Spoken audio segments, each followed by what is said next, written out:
as health professionals, but it just looks like creating that sense of trust, like, hey, I am here for you. They're able to offer culturally specific care, and even just having that cultural competence for them, because I identify with you culturally.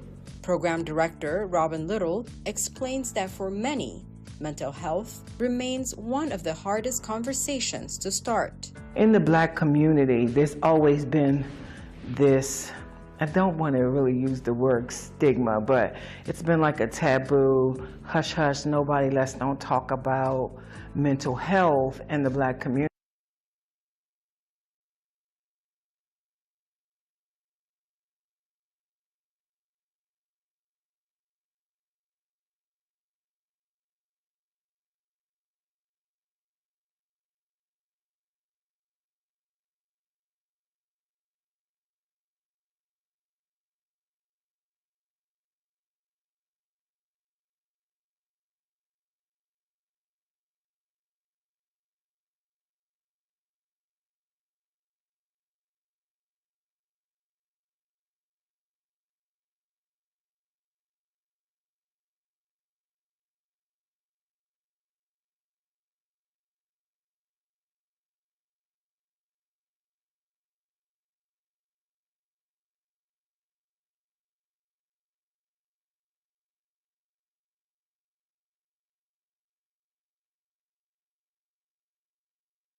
Good morning. It's January 30th, Friday. Welcome to the Education and Culture Committee, and glad everyone made it here safely. I'm reminded as we came in, when the roads are narrower, it's harder to do everything. And I know our MCPS superintendent knows that well, as well as the team. And so we're glad everyone's here. Just remind people to if you need assistance, please dial 311. We know even this morning I was on with DOT, and I know there are some places that need a second pass, so just please, thank you for reaching out. Please continue to reach out to us in our offices and dial 311 as well. Today we're going to talk about two very, very important items in the capital improvements program, do an overview of Montgomery College, where they are, and Montgomery County Public Schools. These are obviously big investments that are super important for our kids and for our families in the county at large, and really kind of lay out the course for the next couple decades of where we want to be and how we continue to grow. Their classrooms, their art facilities, their labs. They're places where we're going to teach the next generation of nurses and engineers. Their HVAC systems, their roofs, and all those things. We know how important all that was this last week. So it's a really important discussion. Just to note, this is a preliminary discussion, an overview. We won't make any decisions today, but we want to ask some questions, understand, what the trade-offs may or may not be, and just have a clear understanding as we head into the next few sessions. This is the first of 3 scheduled education culture sessions on these items. We'll have the other 2 on February 19th and on March 9th. With that, appreciate my colleagues, council members Evans and Mink, for being here, and I'll turn it over to Mr. Prouty to tee us up. Thank you very much. Doug Prouty, Senior Legislative Analyst. In the report for Montgomery College, a couple of things to note, please. One is that the request from Montgomery College was $499.7 million. This contained 3 new or substantially expanded programs and projects. The 3 that are brand new, the College Security Systems, Capital Asset Management System Project, and the College-wide road and parking lot repairs, are brand new. 2 of them are only 1-year projects with only funds allocated in FY27. The county executive has recommended a $445.3 million CIP for the college. This would be an increase of 8.5% and $39.9 million up from the amended previous CIP. On page 2, just a note for council members, wanted to recommend, the council staff recommends to you that the committee send a letter to the college seeking a list of non-recommended reductions that would align with their CIP and the assumed totals. Standard process. We just want to make sure that we have more to work with when we're considering what to do. You'll see throughout the rest of the package, descriptions of each of the projects, and I will turn it over to MC to introduce it themselves. Thank you. Thank you very much. Dr. Williams, I'm wearing my purple tie. Just want to have that noted for the record. Good to see you both. Turn it over to you. Yes. Thank you, Chair Jawando. Good morning, everybody. Councilmember Mink, Councilmember Evans. Good morning. Thank you for the opportunity to share a few words. Thank you, Mr. Prouty. Thank you to the MC team, just for your leadership. Thank you for the opportunity to be here, and thank you for your continued leadership, not just your support of Montgomery College, but your support of Montgomery County and beyond. Your support facing affordability challenges, your support of our residents and how you lead with ensuring, uplifting, and amplifying human dignity and human decency for all of our residents. So thank you. We are grateful for your leadership, and please know Montgomery College we stay steadfast in partnering with the county and addressing the challenges that we see. We are here as an affordable option, but also an academic option that is excellent, right? And I'll get into that a little bit later. For high school graduates, veterans, displaced federal workers, as you know, residents looking to upskill anyone who can avail themselves of the awesome opportunity, the exceptional education that leads to extraordinary outcomes here at Montgomery College. We are an inclusive place where all residents can find and achieve the opportunity that they should be able to find and achieve in an equitable environment. And we know this. We know that more residents are turning to us, and I appreciate just a few minutes to share some context and then hop into some capital items. We know that in FY25, we served 46,341 students, which is a 16% increase since FY22. Right? We know that people are seeing the value of a high-level, affordable education that is Montgomery College. We know that enrollment is up in STEM and in performing arts. We know that our international student population enrollment is up as well, and we're continuously developing to meet the moment of today and the moments of the future. Ideating and innovating, that is, what Montgomery College has done. That's what we are continuing to do. And as we turn to the capital budget for just a few moments, as you know, we have a few projects, several projects that are really, they're really anchored, and we need to keep those projects moving.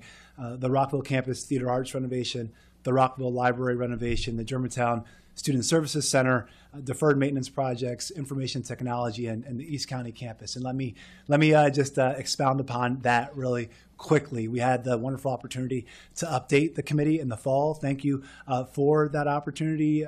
We are well aware of the county's continued commitment to unlock the talent and contribute to a thriving East County for generations to come. And we appreciate it, and we will continue to be strong partners in making sure that comes to fruition. The campus continues to be a priority for Montgomery College with an aggressive timeline that is inclusive and simultaneously in accordance with regulatory requirements. We can definitely provide more on that timeline later on, but I'm going to get through these quick conversation right now. And I know together we can keep this project moving forward and expand this opportunity. That said, we know that's for the future. ECEC, East County Education Center, is thriving. We're looking towards that fourth campus. We need to serve our students of today, right? We need to simultaneously look towards the future and serve our students today. Information technology remains critical for the college. These dollars are paramount to advancing our registration systems, our financial aid systems, our billing systems, the systems, our LMS, our learning management systems, the things that you can think of in terms of that technological infrastructure that really creates what I'm calling the positive friction that we need with students, right? That friction that is able to give students early alerts, right? That positive friction that is able to thank them for an application and ask them for more information without them seeking it, right? Those are the kind of advancements that we're referencing. And theater arts. Thank you, Chair Jawando, for uplifting that in your opening comments. I appreciate it. Here's top of the fold for those who still read newspapers and get that. Top line, what it is. Bottom line up front, if you like your acronyms, bluff. This is an academic building. That's what theater arts is. Theater arts is an academic building, and it creates a workforce that is thriving and nationally ranked theater industry that contributes to the economy of the county. Right, about 80% of our alumni are staying in the county. Right, that includes our individuals who graduate from performing arts. Right, those individuals, as we've seen, a 12% increase from 2024 to 2025, right? This is a discipline that needs specific classrooms and labs, specific technology and equipment, right? Things like a scene shop and a black box stage, right? The individuals who are taught by our award-winning faculty are succeeding in the county's theater district, right? And the DMV, right? They're directors, they're stage managers, they're lighting and sound technicians, and yes, they are also actors, right? And I'm sure you've all been to Olney Theater or Roundhouse, right? You've seen the alumni, you've seen this in action, and you've seen the type of economic impact that it can make, right? So unfortunately, This building was constructed in 1965. Fun fact, President 1965, Lyndon Johnson. Just to contextualize that for folks. 1965. Last time it was renovated, 30 years ago. 3 decades. Again, in the 1900s. You got to put that out there, right? So it's, yeah, it is. Yes. So when we think about that and when we think about what we need to do, and we think about the idea that the college has already invested fund balance in the renovation design, right, at the committee's direction. So you've illustrated your support. I hope that we can count on your support to move this important academic building and workforce generator forward. As we turn to new projects, and I close, putting a lot of time on theater arts because of its level of importance, and the fact that we definitely need that in the CIP and are looking for your support. Other items, we have a few new requests, and 3 campuses, an education center, and we only have 2 small new projects, right, in a year when projects can be added to the CIP. Right, we have the college-wide security system. What's that? There's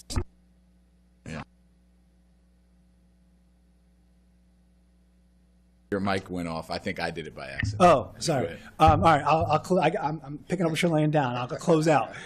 So it's a college-wide security system project that you heard about, similar to MCPS's, that will strengthen security for our locations, the capital asset management system, one-time funding, and again, the third new project, but that is from free revenue, right?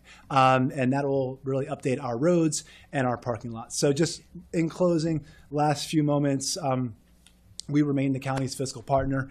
We want to launch East County into the future, and we also need to have investments for today's students. We've invested $26 million from fund balance into the CIP. Fee revenue supports some of the key projects, and we only ask for those 2 new small projects. We ask for what we need when we need it. That's Montgomery College. That's our history. That's our trajectory. That's what we're here to do in order to keep our students served in an equitable way. We need to have that CIP funded. We need to be able to meet the moment now and in the future. And we're looking forward to continuing to be great partners and looking forward to continuing to have your support as we move forward. So thank you, Chair Joando, for the opportunity to be able to share a few words, open to questions, concerns, comments. Thank you, Dr. Williams. I was not trying to cut you off, but I appreciate you. Yeah, I'll just have a couple, and then I'll turn to my colleagues. I'm really glad that you pointed out the increased enrollment, the international enrollment as well. And we know, I've been here around long enough to know when there's an economic downturn, I'm not wishing that upon us, but the actions of this federal government and others are, I think, going to bringing us to that. We see generally an increase in enrollment at Montgomery College. And just underscores the need to make sure that the facilities and everything are where they need to be. The county executive request is about $54.5 million less than you've requested.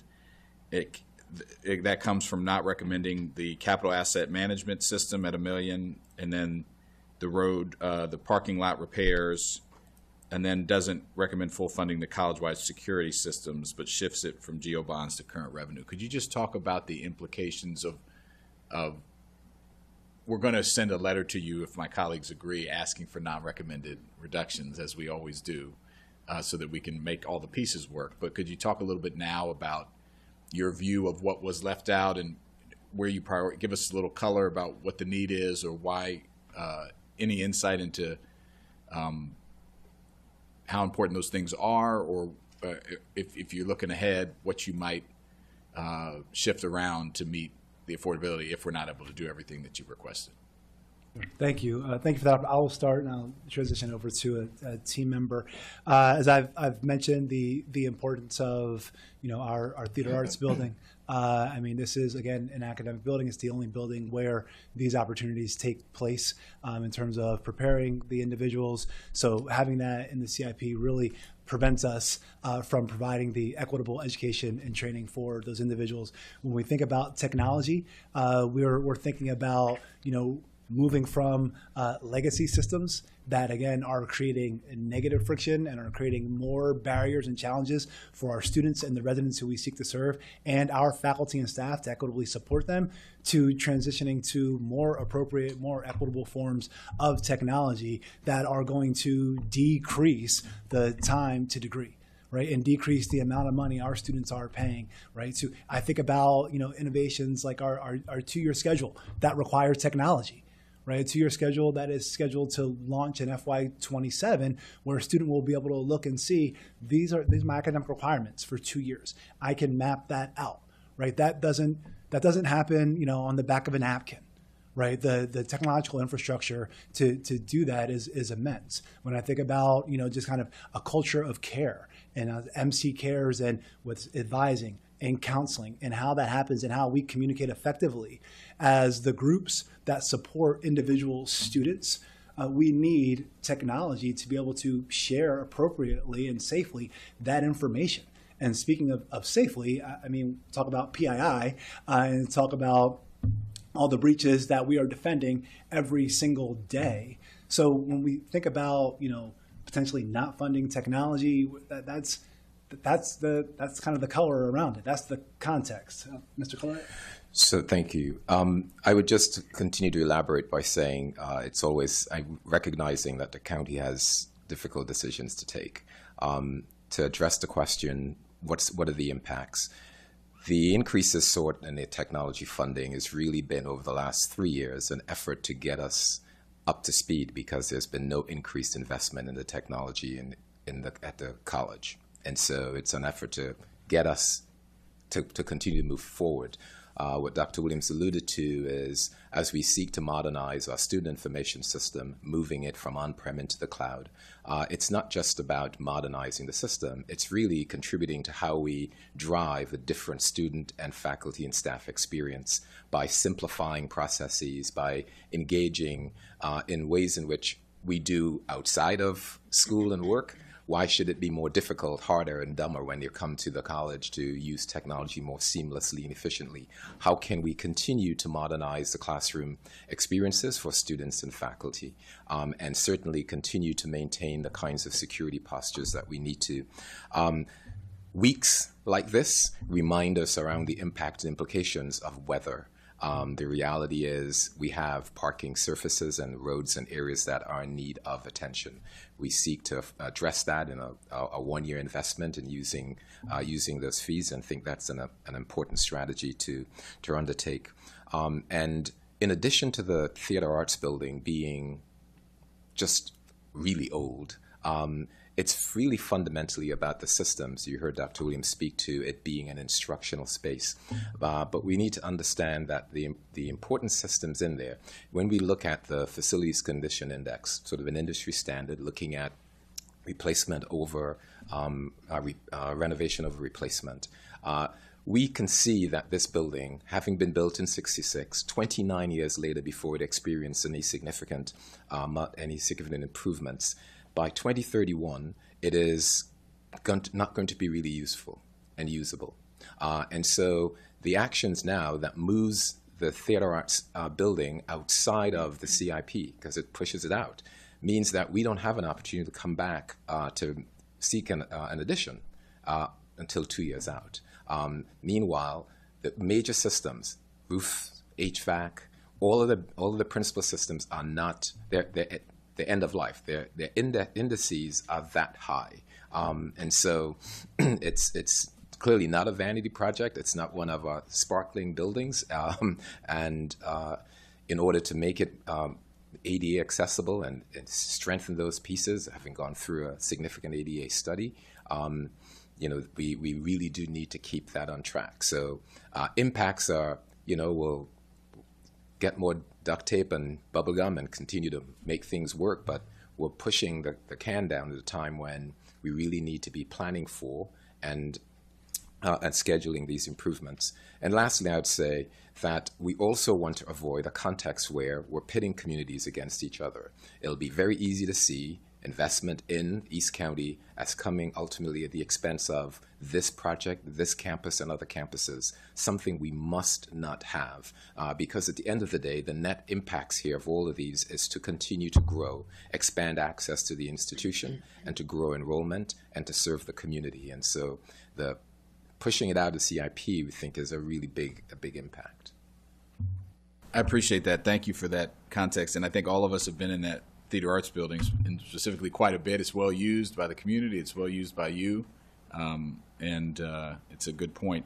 And on the roads piece, and I know this is, I had a snowblower a couple years ago, and in using it this week, I had to help some of my elderly neighbors. And the condition of our roads in traveling down, it was all gravelly and pieces of the roads coming up. It broke one side of my snowblower, right? So it's another thing you think about, and just like there's a lot of bad consequences that come from not maintaining things. You can damage other equipment and then have more capital costs, it's just one of the cascading things. Just one more question for me, and then I'll turn to colleagues. You mentioned growth. Several projects in the CIP obviously are intended to add some square footage to your ability to have more space that's usable.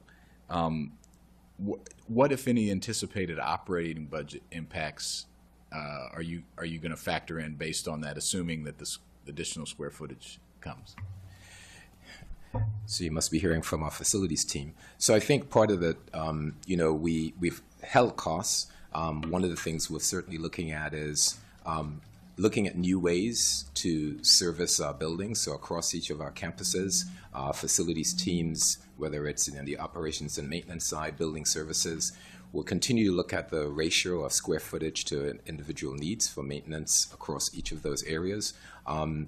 We've been containing costs on that side.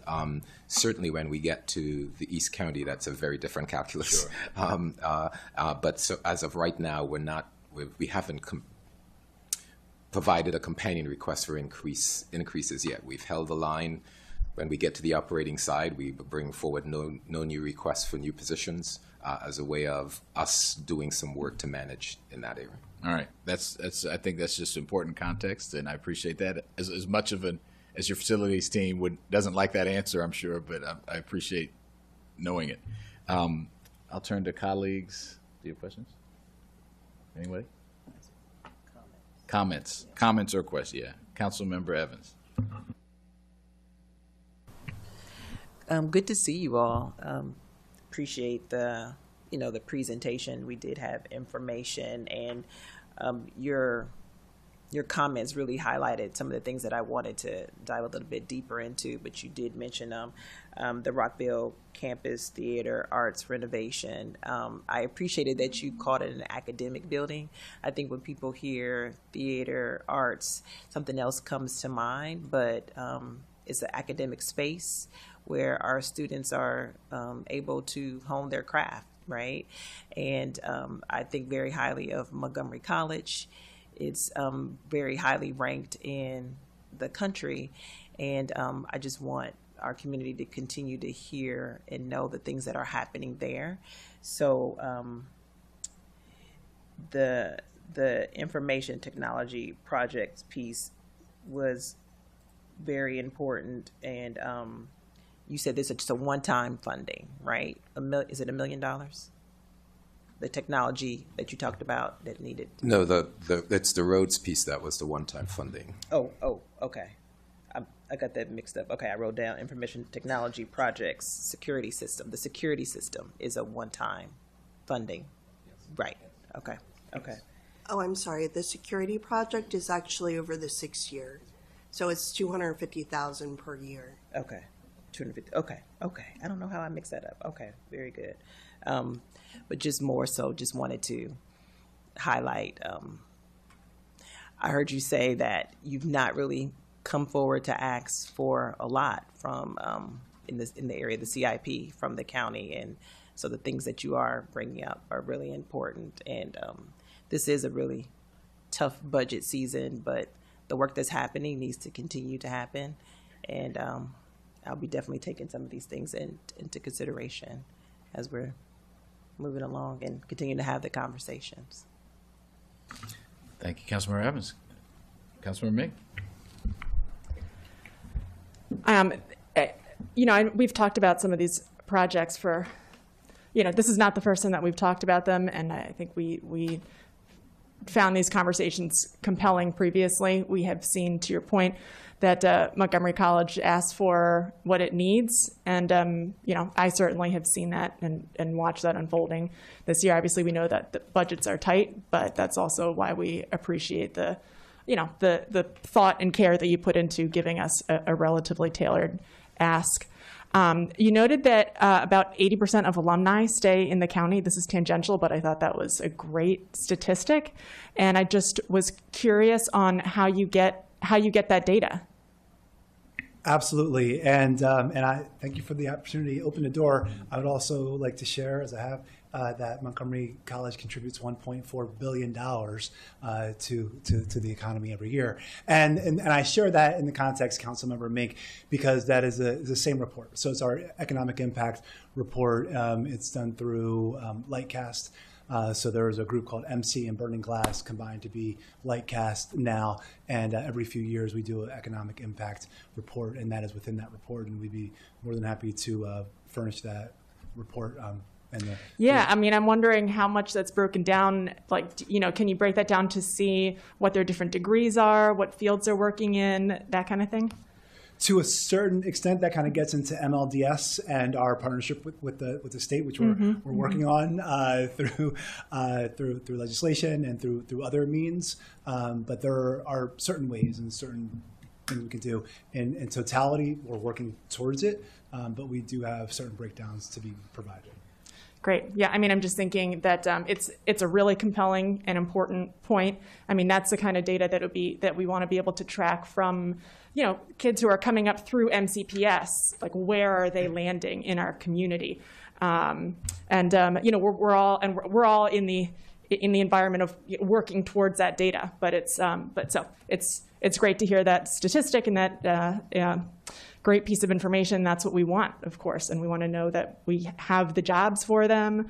We don't want to know that we have the housing for them. So that's great. And it would also be great to know, if you can say that the graduates who are passing through the theater arts program, for example, we know from qualitative data, we know from the relationships that you have with alumni that they're landing in certain places in the community, but I didn't know if you had quantitative data also that was that specific. I would guess not, but that kind of data would also be helpful as we look at the funding decisions before us. Thank you. And I do know, and I'm thinking we have a fact sheet that we can share as well about theater arts. Highlights a few of our alumni in terms of qualitative research, and we can identify other research to provide as well as you're considering. Great. I also wanted to just give you a quick moment to talk about the success of the ECEC and what that indicates about the demand that there is for a full East County campus. Absolutely. So coming up on 2 years. So April 1st will be 2 years. We had an enrollment goal of 1,000 students in phase one. Feasibility study. And phase one, mind you, just kind of contextualize, was over several years. But in year one, we were like 150% over that. Serving about 1,500 students, and we continue to serve more students, and see increase in enrollments. We have dual enrollment students there going through our cybersecurity program. Right. When I go down there, I know others are down there asking students why they chose ECEC, and it's because proximity. So we are providing access. When I talk, although this was when I talk with peers, they share that students from Montgomery County are no longer attending their community colleges because they're attending Montgomery College. And that's when we want them to attend Montgomery College. Mm-hmm. So we do know this. It has been not just kind of the same pie spread out in a different way. So we're really excited about that. And I'll end with although there's so much more to say, and all of you have seen the facility. It also houses our LPN program, right? Our new LPN program that is thriving, which is a gateway, to the ADN. Right. So when we think about family sustaining wages, when we think about the workforce need that we have, Montgomery College stepping up and creating that program, putting it right in a place where we want to see, individuals thrive, which is everywhere. However, we know that East County has been under-resourced. So specifically putting our LPN there so that individuals have, that doorway and that gateway to not only the LPN, but then subsequently the ADN. Great, thank you. Yeah, and I just wanted to make sure, to the point about we don't want to pit communities and we don't want to pit areas against each other. What we're looking for is, growth that's keeping up with the demand everywhere as much as is possible. And certainly what we've seen from what you've done in East County, the demand is there. There's no wasted time with making full use of that facility and then some. And we can very much, all indicators show that, we would expect the same as we develop the East County campus. So that's great. And I really appreciate all of the thoughtfulness and the development of the programming and the community outreach that went into making that so. And I would also like to ask about the timeline for the benefit of those watching, to whatever extent you can speak to it. Absolutely. So I will really briefly, and then Mr. Collette can fill in some pieces. So again, aggressive timeline, stakeholder and community engagement through March and April of 2026, kind of coinciding with the final program defined. And this is all, where we are. Final site selection recommendations for the Board of Trustees, approximately April 2026, approximately. So this is all approximate. Okay. And I will say this is when we think about adjustments to planning, we think about, yes, an aggressive timeline complemented with the reality of the situation in terms of, working with contracts and contractors, working with weather, working with, forces that we don't necessarily have the influence or authorship over. But we are, again, very committed to this timeline. Mr. Collette. Sure. I think I would just add that critical between now and summer is getting to the master planning and the programming. You will see over the next 3 weeks an increase and beginnings of those efforts for community engagement. That community engagement within the college has already begun, and so we know that the residents of the East County are eager to share their thoughts and aspirations, and we're eager to hear them. So we have already lined up and contracted with Link, who've done great work with us, and we'll be expanding that engagement with some door-to-door work as well, because we want to ensure that the engagement strategy reaches everyone and not those who are more familiar with the different ways in which to engage. So the planning work by Canon is underway, and as Dr. Williams noted, we expect to get to the board April to May, and then certainly the programming in the summer, we want to then be able to see, based on those inputs, how the design aspects are beginning to take form. Please know that we were keen observers, watchers, listening, as your colleagues on the Economic and Go committees did their work earlier, I guess 2 days ago, on the TIF as one of those elements that we're monitoring. We certainly have work to do around getting to the state, but all of that is planned, and there are just some avenues based on the different funding strategies around land, and then beyond the land, the improvements, and so they're connected based on what public-private pathways we take. So stay tuned. She'll be back to update you. Great, thank you. Yeah, appreciate that. We're all very excited about that project, and I held back my excitement to let the district council member talk about it, and we're eager to pass the TIF and get things moving. So we're excited that that's moving forward. I said last question, but you brought up something that made me think. So the state grants, capital grants, over the last few years, there's been big fluctuations. Some years you're around 7%, some years you're around 20-something%. How are we looking and what are we doing to make sure we're competitive? And that's more. I know it depends on the projects that are in the queue, but as far as obviously we're all bracing for shifted, funding that we're going to have to pick up at the county level as the state tries to meet its, budget deficit. But is there anything you can share about your conversations with the state around capital grants, or anything that you think we should know for the millions watching at home, as I like to say?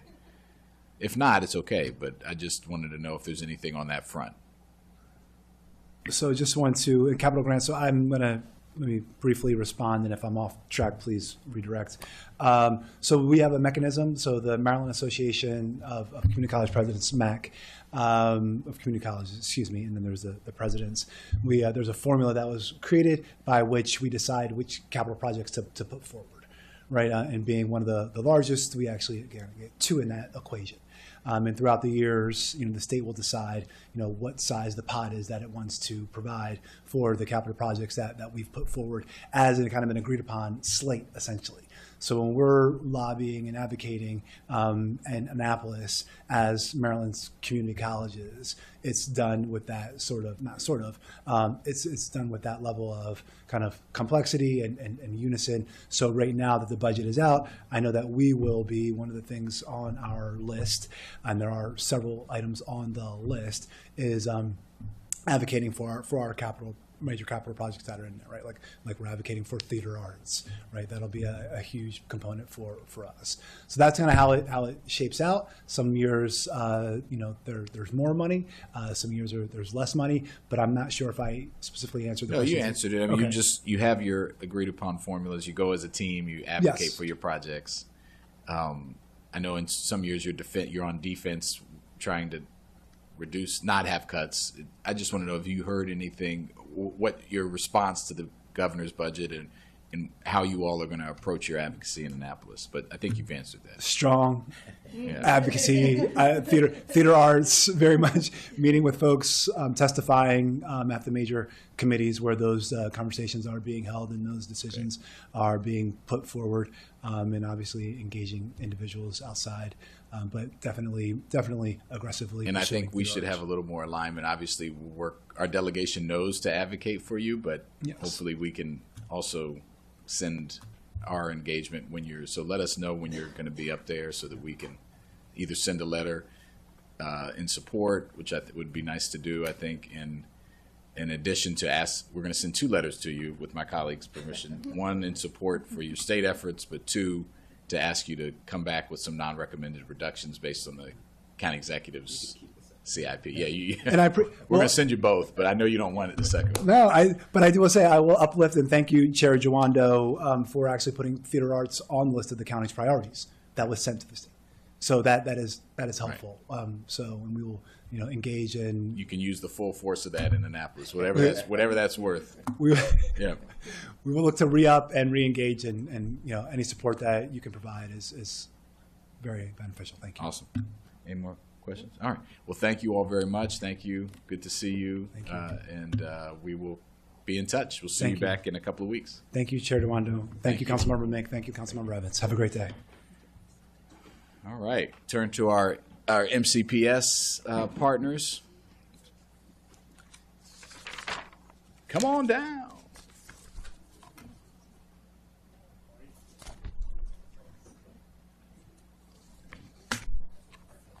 Appreciate Dr. Taylor and his venti Starbucks. And we've got Laura Stewart here from the school board. Thank you for joining us, and others that are watching, I'm sure, from home. I believe you all have a presentation, right? So I'll let the musical chairs happen here. We've got Mr. Levchenko. Is there anything you want to say before you get started here? Well, I thought today this would be a good opportunity for the MCPS staff and superintendent to provide their summary of their CIP request. We've provided some information to the council members in real time last fall and winter, but I think it's good to get an update on that today. And then we can then talk about the county executive's recommendations from January and the implications for that. And as you sort of highlighted with Montgomery College, the non-recommended reduction process and how that might figure into this. But I think we would start with the overview from the MCPS folks and then engage in more of a discussion about the county executive recommendation. Sounds great. And Dr. Taylor, I see you have at least one person I haven't seen here before, or maybe I think might be your first time. Yeah, so maybe introduce your team and any remarks you want to make. Thank you, Mr. Chairman and council members Mink and Evans. It's wonderful to see you in this seat. It looks good on you, Councilmember Evans. I'm joined today by several colleagues who I'll introduce in just a moment, but also board member Laura Stewart is joined with us today. Thank you for pointing that out. And thank you for pointing out the critical bridge between MCPS and Montgomery College.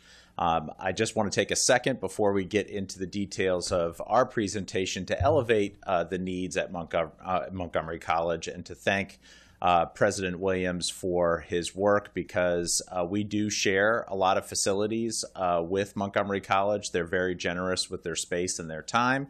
And it is a partnership and one where the school system benefits not just the students who attend Montgomery College and the community members who utilize those facilities. So we're grateful for his partnership. We're grateful for the partnership of the college and excited to talk about our multitude of needs as well. Joining me at the table today is my Chief of Staff, Essie McGuire, and to my left, our Deputy Chief of Operations in charge of facilities is Andrea Swayatoka. Our Chief Operations Officer is Adnan Mamoon, and DJ Connolly, who leads up our CIP efforts. These are the subject matter experts who are going to be able to opine on a lot of the questions that council members may have today, and we'll just jump right in. So thank you very much for this opportunity to talk about our needs that extend far beyond our capabilities at the moment. And you'll see in some of the highlights that I'm pointing out in today's conversation and presentation is that this is a historic and the largest request ever for capital improvements, and far short of what we actually need. Before we make too much of this very large request, it's important to note that every year should be the largest request just based on escalating construction costs and escalating inflation year over year. So the fact that this is the largest request should be an annual conversation and should be a part of what we talk about every year. The fact that we are addressing some needs that have been long overlooked in the county school system is really the focus of our conversation today.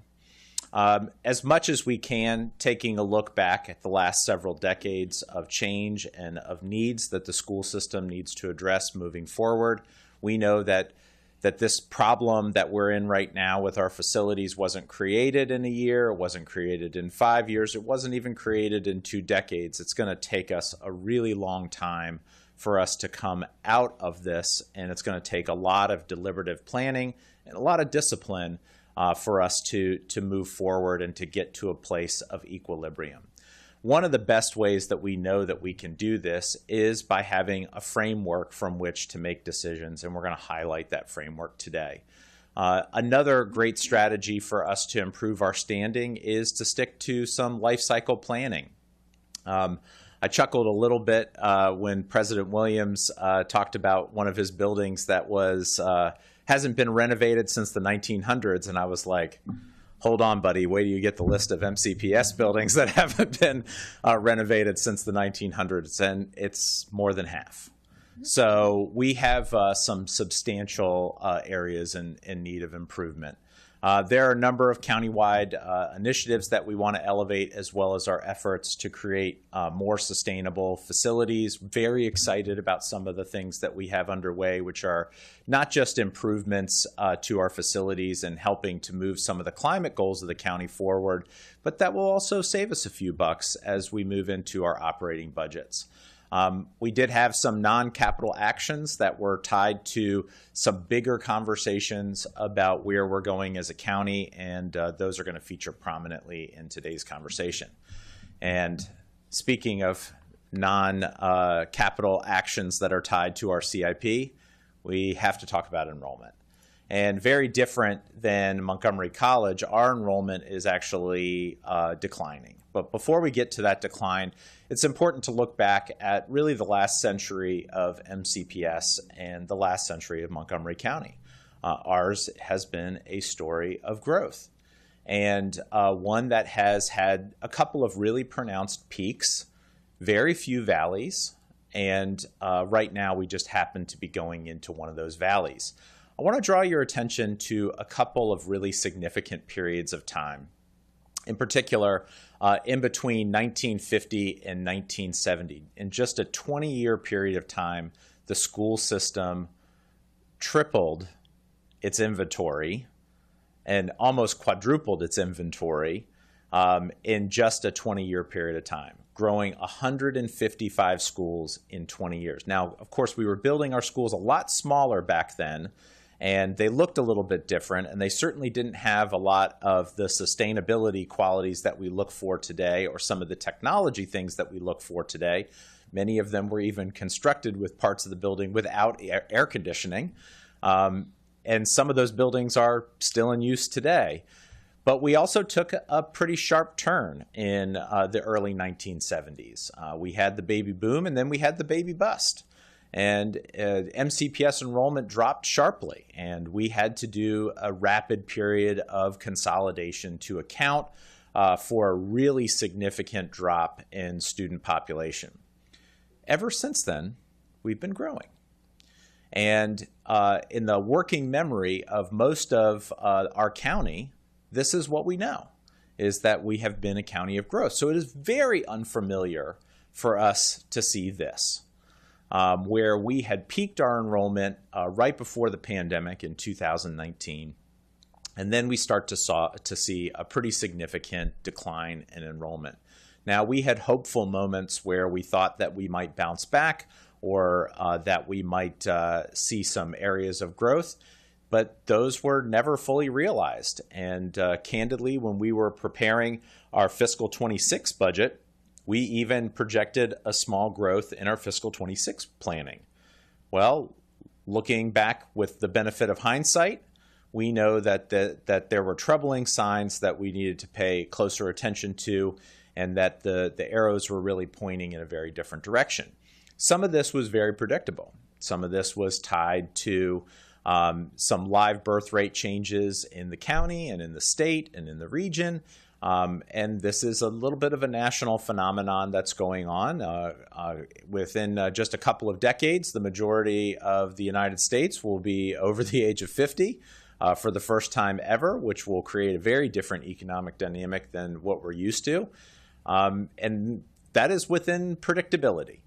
What wasn't as predictable was the change in our international enrollments and the sharp drop tied to changes in federal immigration policy. Those things have had a dramatic, significant, and negative impact on our county, not just in student enrollment, but in the enriching and inclusive environment that we try to create in MCPS. Definitely a sign of trouble ahead. And don't get me wrong, I would love to be wrong about where this is going, but we don't think that we are. And despite a lot of efforts to address issues critical to housing and issues critical to our community, we do foresee this trend continuing to varying degrees within a margin of error over the next several years. This is a very conservative estimate of where we think we might be going. This actually could be much, much worse. So looking ahead and considering this in the context of today's conversation of capital improvements, we have to think about things like capacity. And right now, we have schools in very inconvenient locations in some places relative to where we have pockets of students. Thus, the need for relocatable classrooms or portable classrooms. As you can see, we have 337 portable classrooms, but yet we have projected seat availability and capacity, which tells us that we're not really using our capacity to the highest and best use, and that we need to make some adjustments along the way. Two major efforts are underway right now, which have to do with our middle school and high school boundaries. which will help us to alleviate some of this pressure, at least at the secondary level, by bringing on additional capacity in some critical areas, but also reshuffling the capacity so that we can look forward to a couple of years, if not a decade or so, of staying within capacity of the schools and not needing a greater reliance on relocatable classrooms. But what about our elementary schools? One of our recommendations that is a non-capital recommendation is for our Board of Education to consider doing a county-wide elementary boundary study to address some of these capacity issues. This topic has come up already during our capital improvement process, and I'm sorry to say that this will be a topic that continues to come up over the next several years, and that's the issue of consolidation. School closures are happening throughout the country because of declining school enrollment, and we're at a place right now in Montgomery County where we are not going to be insulated from having severely under-enrolled schools, where we are going to need to look at this in the context of the portfolio of schools that we have and make some decisions about how we want our schools to run. Compounding this issue is the strained economic resources that we have available for operating budgets. There is an expense that comes with the overhead of running a school, whether it's having a media center, a cafeteria, a principal, a building services crew, you name it, there is overhead associated with having a building to stay open. So even our very, very small campuses have an expense, an HVAC bill, an electric bill, a gas bill. All of those things are associated and tied to our operating budget. And during this time of fiscal retrenchment, where we really do need to look at how every dollar is being spent and having shrinking enrollment, we need to take this into consideration as we look at the boundaries of our secondary and our elementary schools in the next several years. This is not something that is likely to go away by itself. It will either need a tremendous amount of economic stimulus in the county to increase student enrollment, or for us to manage our current and declining enrollment in a way that's different than how we're managing it today. Aside from that, or leading into this, is the math. And this is a critical series of equations and conversations that we need to have about how we make the math work in an ever-changing and dynamic landscape for our capital needs. And we'll start with the number that I really wanted to throw out, which is the hard truth number. What it really costs to bring the school system to equilibrium is actually over $5 billion. That if we were to meet the school system's needs immediately, and we were to do this overnight and fund the school system properly, adjusting for inflation, adjusting for construction costs, and adjusting for the needs that we have had over the last 2 decades, our capital improvement program would look a lot different than what the board has adopted and moved forward for the council's consideration. As a matter of fact, it would be almost double of what we were asking for. So the county executive's recommendation came in higher than spending affordability as projected by the council, and it came in higher than the previous CIP. We are definitely grateful for that. We see that as a step forward, and we'll certainly have to make incremental steps over the next couple decades in order to get to this goal.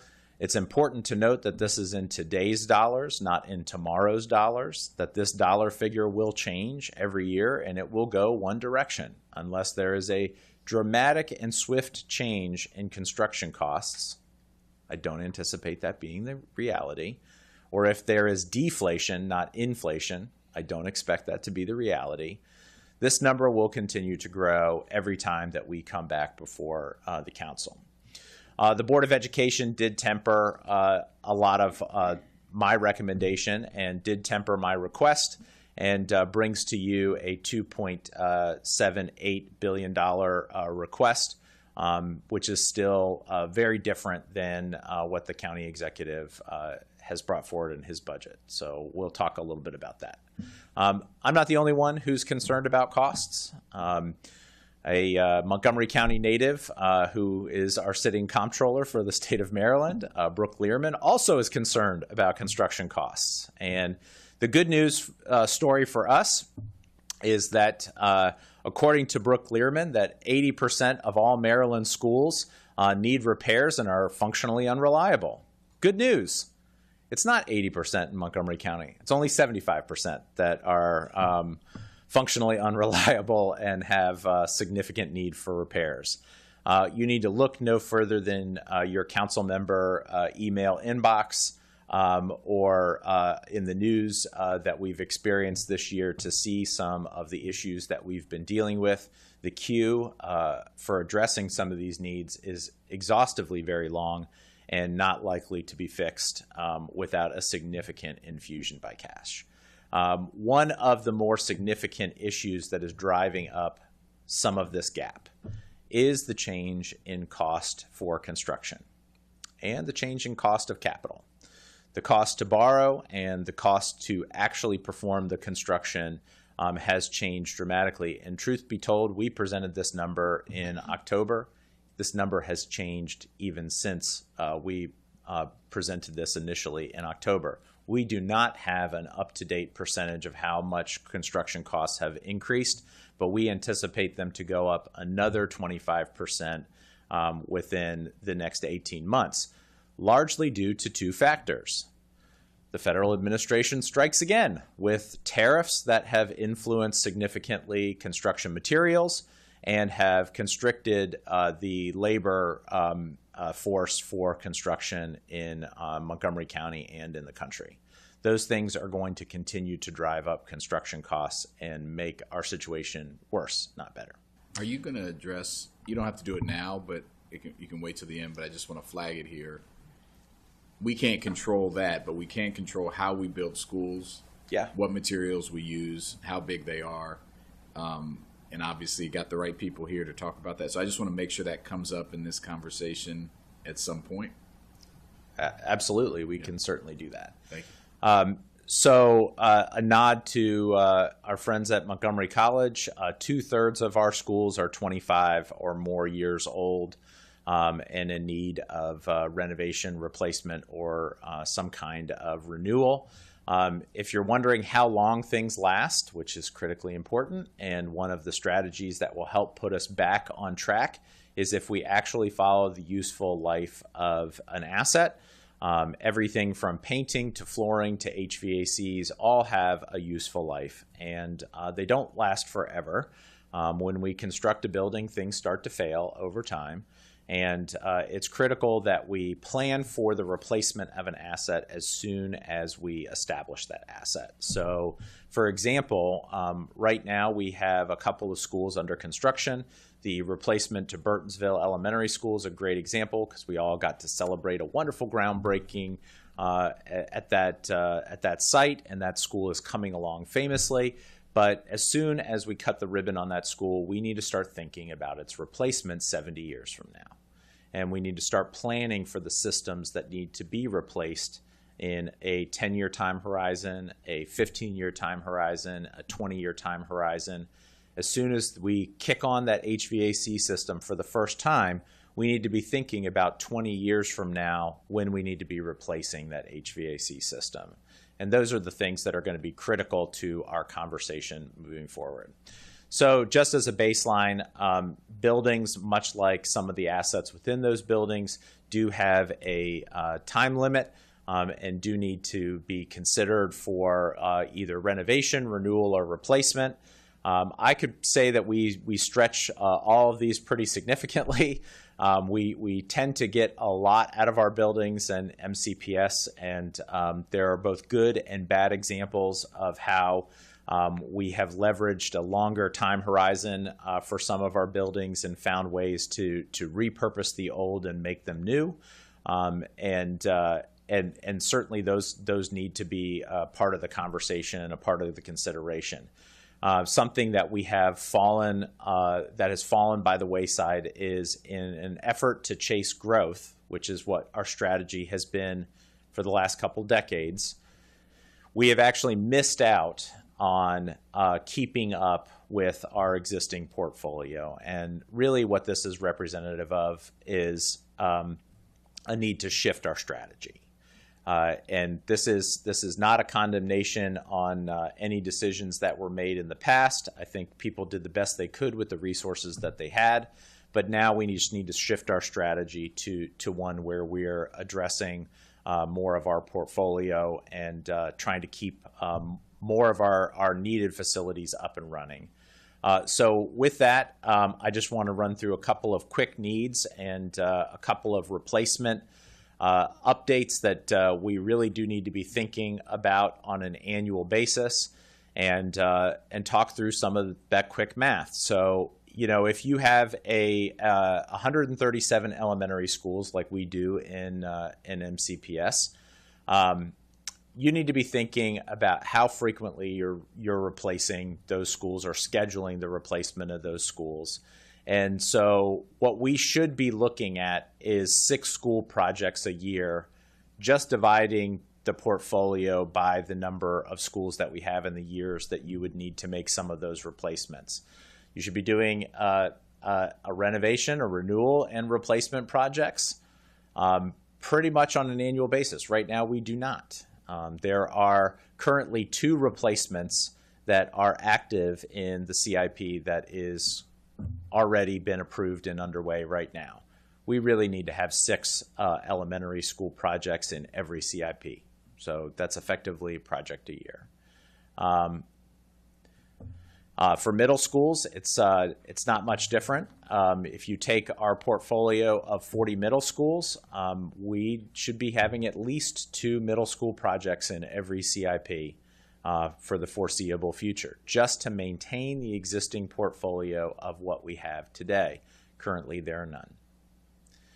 And high schools, we should be thinking of at least 1 high school project that is every year a part of our CIP conversation. And currently we have 3 that are in the total CIP right now, but if you divide that by 6 years, that's a half a project a year. So that still falls short of what we should be planning for based on the 25 high schools, soon to be more, that are already in our portfolio. The storyline here is that we're falling short. And you could have the same math applied to our HVAC systems. If you have 238 buildings like we do in MCPS, and you were to divide that by 20, which is the average lifespan of an HVAC, should be replacing a dozen HVAC systems every year. We aren't doing half of that. So, of course, the gap is going to continue to grow every year that we fall short of having 20 HVAC systems in the CIP for every year. Not 20 HVAC systems over a 6-year period, 20 a year, or excuse me, a dozen a year over a 20-year period of time. Fairly significant investment. We will not get there overnight. We know that the county resources are stretched and that we'll have to grow to that incrementally. That's a big part of our approach, is to grow incrementally to get to that point where we eventually reach equilibrium. That is unlikely to happen while any of the people sitting in this room are sitting in the same seats that they're sitting in 20 years from now, but we have to begin somewhere. We have to start somewhere, and it's going to require discipline from the folks that are here and discipline from the folks that follow us to make sure that we can actually fulfill this and see this come to reality. I'm actually going to pass this over to talk a little bit about our new criteria approach and our new framework for assessing facility condition and selecting projects to Andrea Swiatoka, who will talk through a new weighted approach that's a lot more transparent than what was seemingly a very political process of the squeakiest wheel getting elevated, and addresses more of the needs of our community and communities that have been long since neglected. Excellent. Thank you, Dr. Taylor. Good morning, everyone.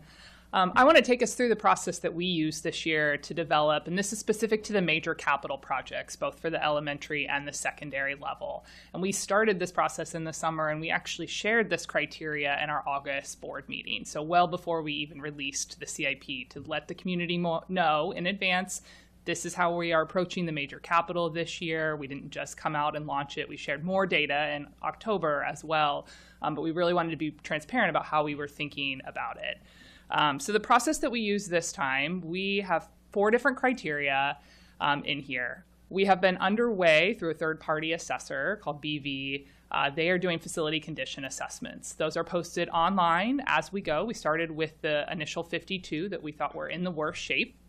Those have all been posted and are available for the community to view. As of today, we actually have about 50% of the schools fully assessed, and those reports are online. And that's really what plays into this first line of that building condition.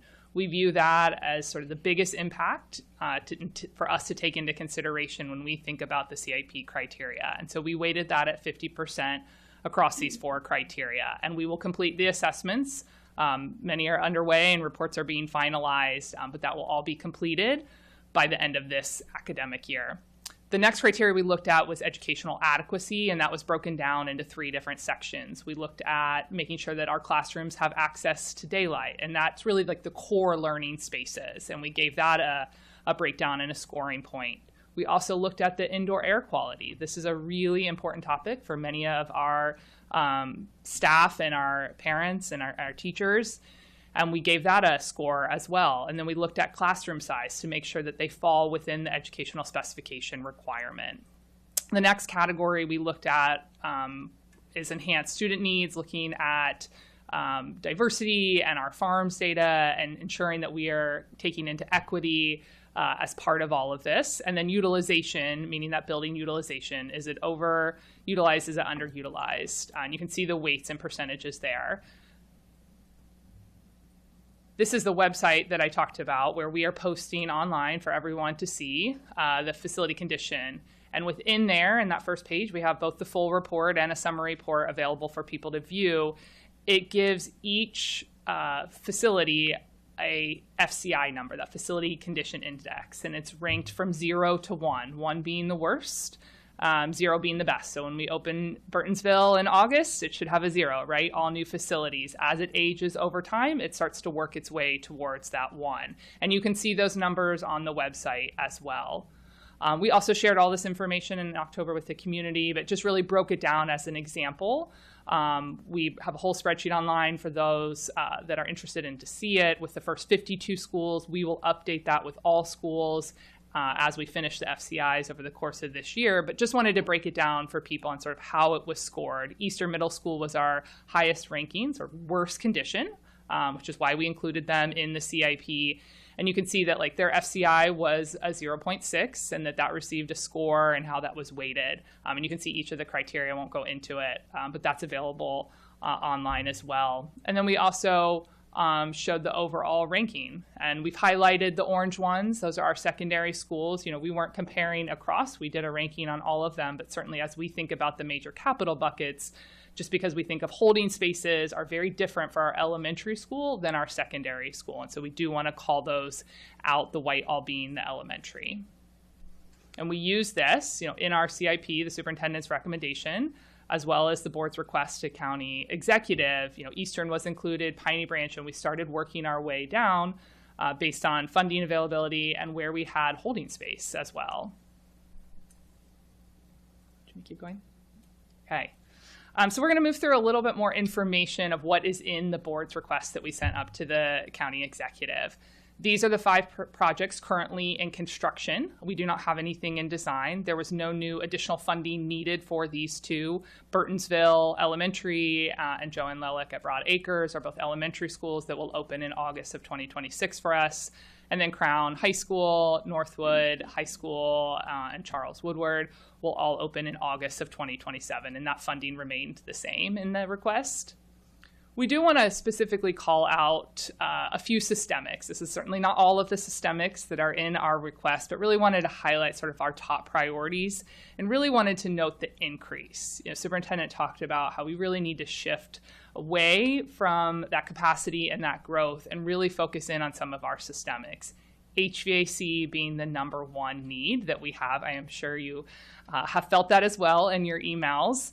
We feel it on a daily basis. You can see what we requested and approved in FY26 at $214 million, and what the board's request for FY27 through 32 is at $397 million. That's an 85% increase. You can see that for roofs as well as sort of our second priority, and then worked our way down through emergency replacement. That becomes really important as we have a major chiller go down, or a boiler go down, or a fire alarm system go down.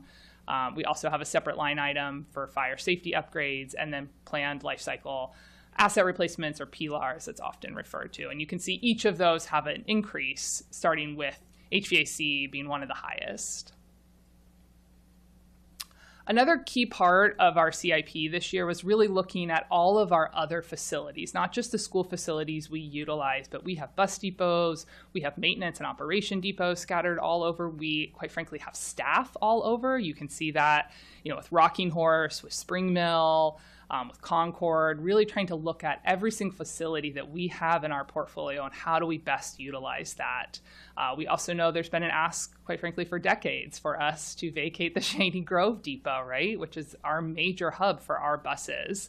I'm excited that we've been working closely with DGS on a lease to at least move our headquarters, but we have not solved for the buses, and that's what this CIP is proposing in there. And we'll have a map coming up that'll show you where some of these proposals, but this is just sort of the existing conditions that we have. In addition to the major capital projects, the other 5 that were in there and we're continuing to move forward with, these were the new requests in the major capital. We had 5 elementaries with Burning Tree, Cold Spring, Highland View, Piney Branch, all starting in the same year and ending in the same, and Sligo Creek starting first with the goal of using that as the opportunity to provide an additional holding facility once we would build them a new space. Damascus High School is the one high school in this request. Eastern Middle School, as we noted before, was the top ranked in our CIP criteria, and much needed there. And then Sligo Middle School was originally tied to our thinking of using the closure of Silver Spring International Middle School and expanding Eastern and Sligo Middle School. That has changed based on the board's decision in December to pause that decision, and so we can rethink our size of Eastern Middle School. Certainly we want to think creatively, and I can address your question at the end as well, as sort of how do we plan, how do we build what we really need in this moment, but also plan for the future as well. In terms of the other not schools, but other facilities that we use, we'll start with the warehouse. These are photos of the existing warehouse. We have entered, this is over at Stone Street, not too far from here. We have entered into a lease to relocate everything that is at Stone Street to all consolidated into one facility.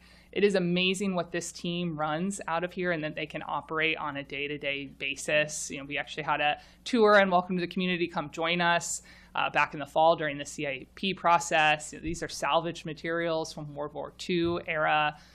Part of the CIP ask was to build out the space that is under lease so that we can move this and a few other spaces like Concord and others where we have other distributed facilities across the county. One of the other key things in the CIP was our Carver Educational Service Center. This is our original headquarters, certainly a school many, many years ago. We have about half of our central office in there. It is a very old and aged facility, and it needs to be replaced. It's on a large piece of property. There's another school right next to it, all on a 31-acre site. We are excited to think creatively about this project, knowing that we might not be able just fully with all capital funds to build us a new facility there and co-locate what's there, as well as move out of Goody as a long-term vision, but wanted to think creatively about what other funding mechanisms can we consider a P3. And I will say people have been very interested since we presented this in the fall, right? This is a pathway that Howard County has taken for some of their public facilities, certainly Prince George's County has taken, and so we think this might be a really great option for us to consider in lieu of taking sort of the traditional path of just doing construction with GeoBonds. As we start to think about these facilities that we presented on sort of the existing slide of where are they, I mentioned, and you'll see it here, a 750 Progress Way and sort of the light purple area. That is the new facility that we are under lease with for our new warehouse. We will start to move a few of the teams. So you see some of the other purple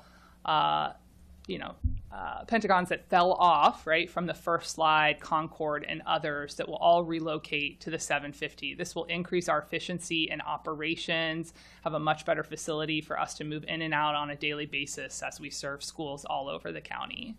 And in addition to that, I mentioned Shady Grove at the beginning. We have also proposed 2 sites, one at Dover Road and one at Wooten Elementary number 7. These are board-owned properties that we have not utilized or needed yet for any schools, and we're proposing those be 2 new bus depots to vacate the buses that are currently on the Shady Grove site. And then finally, just wanted to end with the conversation of pre-K and PEP, which is our special education pre-K program. This is a desire both at the state level and certainly at our county and school district level to expand the opportunity for pre-K. This is interconnected with the operating budget. There's one thing for us to do it and fund it from a capital side, but this certainly has a dramatic impact on our operating. We have need, we have support. We are trying to look at long-term, how do we change a lot of even our half-day pre-Ks to full day to really provide that full need that our students have. So this is a long-term vision in here. We did have a couple schools in here. McDonald Knowles is an existing center for us. The up-county one is at Emery Grove currently, and we had originally planned to open the existing Burtonsville when the new one opens as an early childhood. We have paused on that for the moment as we consider the impact to our operating budget, but it is something long-term that we are still very interested in doing. And we put in here just in red, as we are planning long-term, we'd like to consider Forest Grove, where we have a tenant right now, and Rocking Horse, where we have staff. But if we can consolidate everyone into a better headquarters for us, those would be great potentials for us to open additional early childhood sites. I believe that is the end for us. So we will pause and can take questions. Anything you want to say? Great. I appreciate it. If you want to address the question I kind of already asked, since you're already on the roll here, and then I can ask some others. So I had just a few thoughts. Yeah, and you can loop in P3. Like, what are the way we're going to cut costs? Yeah. In light of there's not going to be enough resources, as you've acknowledged already. Yeah, we really need to be smart with the systems that we are using in our facility, right? We need to keep energy efficiency in mind, but what is the best mechanical system for us to be putting? That's something, best practice that is always done in design and construction, but that really those systems have to be at the forefront of our conversation. We often also need to think about not just the classrooms. Those are usually very straightforward. There's not necessarily a lot of fluff in there, but it's often what I would call like the big box spaces. And I'll use Northwood as an example, right? We build these big auditoriums that are wonderful and great for the performances that are absolutely needed at the high school, but they often sit underutilized. And in there, and you'll see it when it opens in about 18 months, the back half of the theater has retractable seating. And that can become and have a dual purpose as a dance studio instead. We've done similar at Poolesville High School. We need to make sure that those are expensive spaces for us to build, right? And aren't getting necessarily utilized at full capacity on a daily basis. So how else can we envision some of these spaces so that they are not underutilized, that we are not just building, and that, again, it's a necessity in a high school to have an auditorium, but we also don't want it sitting there. That is a great expense. Thinking about the sizes of our corridors. We need room for circulation and for particularly high school and middle school students to move, but we need to find that right balance, right? We don't want them too wide. That adds square footage and adds additional costs. We need to find that happy medium of making sure people can freely move and they're safe as they're circulating in between classes, but any added square footage and widening of that hallway can really drive up costs. So those are just some of my initial thinking. I'll add to that. Please. We have a current practice right now where individual schools are designed individually. And we could benefit greatly from a prototype or template design. This is something that we've done in the past in MCPS, where we save tremendously on design costs by having a base design that gets either enhanced or adjusted based on the topography or the school. That alone is multi-million-dollar savings if you adopt a template design for a window of time and that your school construction looks very similar. The way that it is right now is expensive in terms of how we are adding some cost to individual projects by designing them from scratch. I'm certain that we'll win a few architectural awards along the way, but those tend to become meaningless as the years go on. And we still can deliver a really great facility that is equitable to lots of different corners of the community and a lot faster. Something else that is worth us considering is definitely a lot on the upfront cost, but you do save money when you have multiple construction projects going on at the same time, and you're able to leverage both the experience curve of working off the same set of plans on multiple sites, using the same construction vendors, using the same resources, where there can be bulk buying at specific times. It is an effective way for cost control. So those are some of the things that it may behoove us to start thinking about in terms of, we know that costs are escalating at a rapid rate, to try to time some of that marketplace and think about doing a lot of projects in bulk or in chunks together. Yeah, I appreciate that. I've often wondered, anyone who's driven around this region, you'll see a school or a library or something that looks very similar in other places. And I know people who design schools and design libraries, and they often are using models and playbooks, and but we it's just, but they're obviously in a competitive field and they all have their own thing. I've always wondered why we don't use those models. It's kind of accidentally happens. Like, they pitch you on, I've had kids at Sligo Elementary, and at the bare bones of schools and at the palatial schools that we have. And I've often wondered, to your point, there's definitely some cost savings there. So I've got a good example for you. This was a strategy that we had once upon a time in Montgomery County, and I've got two schools for comparison: Robert Frost Middle School and Benjamin Banneker Middle School. If you've been in both of those schools, something is eerily familiar.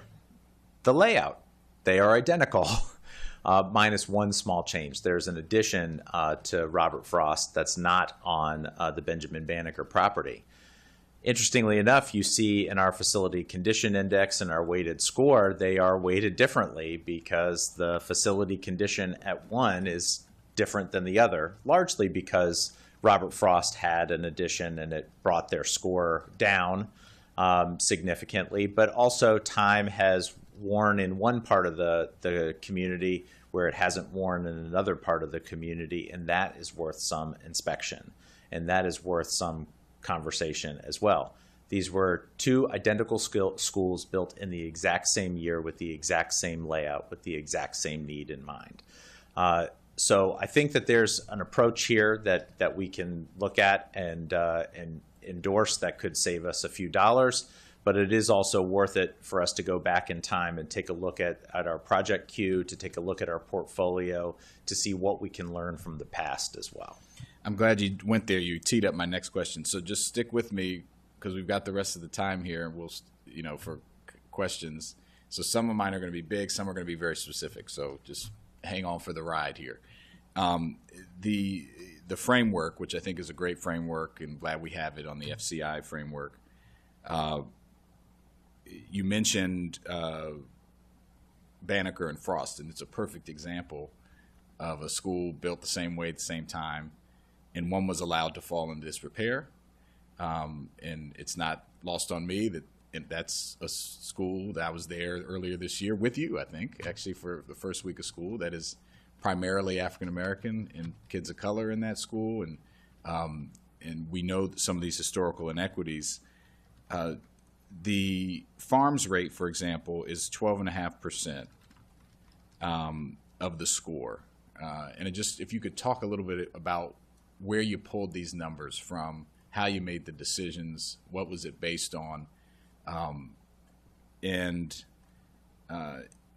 connect that to the point that I think we're talking about here, ensuring that we're equitably weighting things like longstanding maintenance backlogs, to make sure that we're getting it right. I think in this case, it looks like these two schools, it factored in appropriately, but just talk about how you got there. Absolutely, and I'll pass this on to my colleagues in a moment, but I think that this provides us with a prime example, and where these might be a little bit closer in our ranking without the farms rate. The farms rate is another separator to identify and elevate communities of need that may have been overlooked through other mechanisms. The facility condition index is going to catch a lot. The educational adequacy piece is going to catch a lot. A great example of educational adequacy that's fallen through the cracks is Piney Branch Elementary School. The number of classrooms that don't have exposure to natural light in Piney Branch Elementary School is disquieting. It's an old building that has a tremendous and vibrant community use, but going into that facility and going into some of the interior classrooms, children need natural light to thrive. This is a closely researched and very pronounced outcomes in terms of children and their access to natural light, and they don't have that at Piney Branch to the same level that they do at other schools and in other parts of the county. So those things try to tease out the elements that the facility condition index and just the backlog of work orders wouldn't necessarily catch.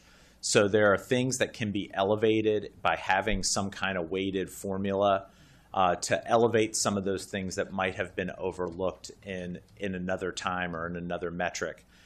We used a different system to initially take a look at project queuing, and both Banneker and Piney Branch would have been much, much further down the list and not elevated without these factors as a part of that. Our goal here is to do exactly what you are pointing out, which is to create a system that more equitably addresses different areas of the county that may have been overlooked, and to make sure that that every part of the county can be addressed in a fair and transparent way. Candidly, transparency hasn't been a strength of the project selection process in MCPS. This can sometimes get overrun by noisy elements of the community who are very passionate about a very well-deserving project, because candidly, you look at the top 50 schools, you could say that all 50 of those schools really do need a significant amount of work. But the projects that have been elevated in the past may have had a lot of energy behind them. And something that follows the math a little bit more closely and follows a weighted system helps those communities that may not have that loud voice to really rise to the top. So I don't know if there's anything else that you wanted to add to that. Maybe I just would emphasize the question on the maintenance piece, and since we don't specifically call that out, I do just want to emphasize that that's really in the FCI in the building condition. Why I think it's better to use that data is it's in a full building assessment. If we pull just the work orders for those two, just looking at the number, one work order might say my entire building or my entire wing A or B, versus another building service might say, I'm going to go room by room. So just pulling the number of work orders doesn't always give us a full assessment of how significant the issues are. I think the way this is a very industry level, this is something the state does as a whole. It's a well-established formula. I think really gives us a better holistic view of what is the state of this building. We definitely look, especially when we're looking at our systemics, we use our work order, but I think using that data to drive the overall major, I think could skew things in one way or another, depending on how building service at that particular building enters and approaches their work orders. I appreciate that. I just want to ask about two specific cases. We were at New Hampshire State's last year. Dr. Taylor, not this year, last year, first day of school, the HVAC wasn't working. It was approaching 90 degrees in the cafeteria, and the students were still hanging with us. As you know, I grew up in that neighborhood, and those are my community schools, that and Oakview. We've heard from some air quality in some of the basement rooms is so poor that staff was getting headaches, and they stopped using one room entirely at that school. They've requested a portable.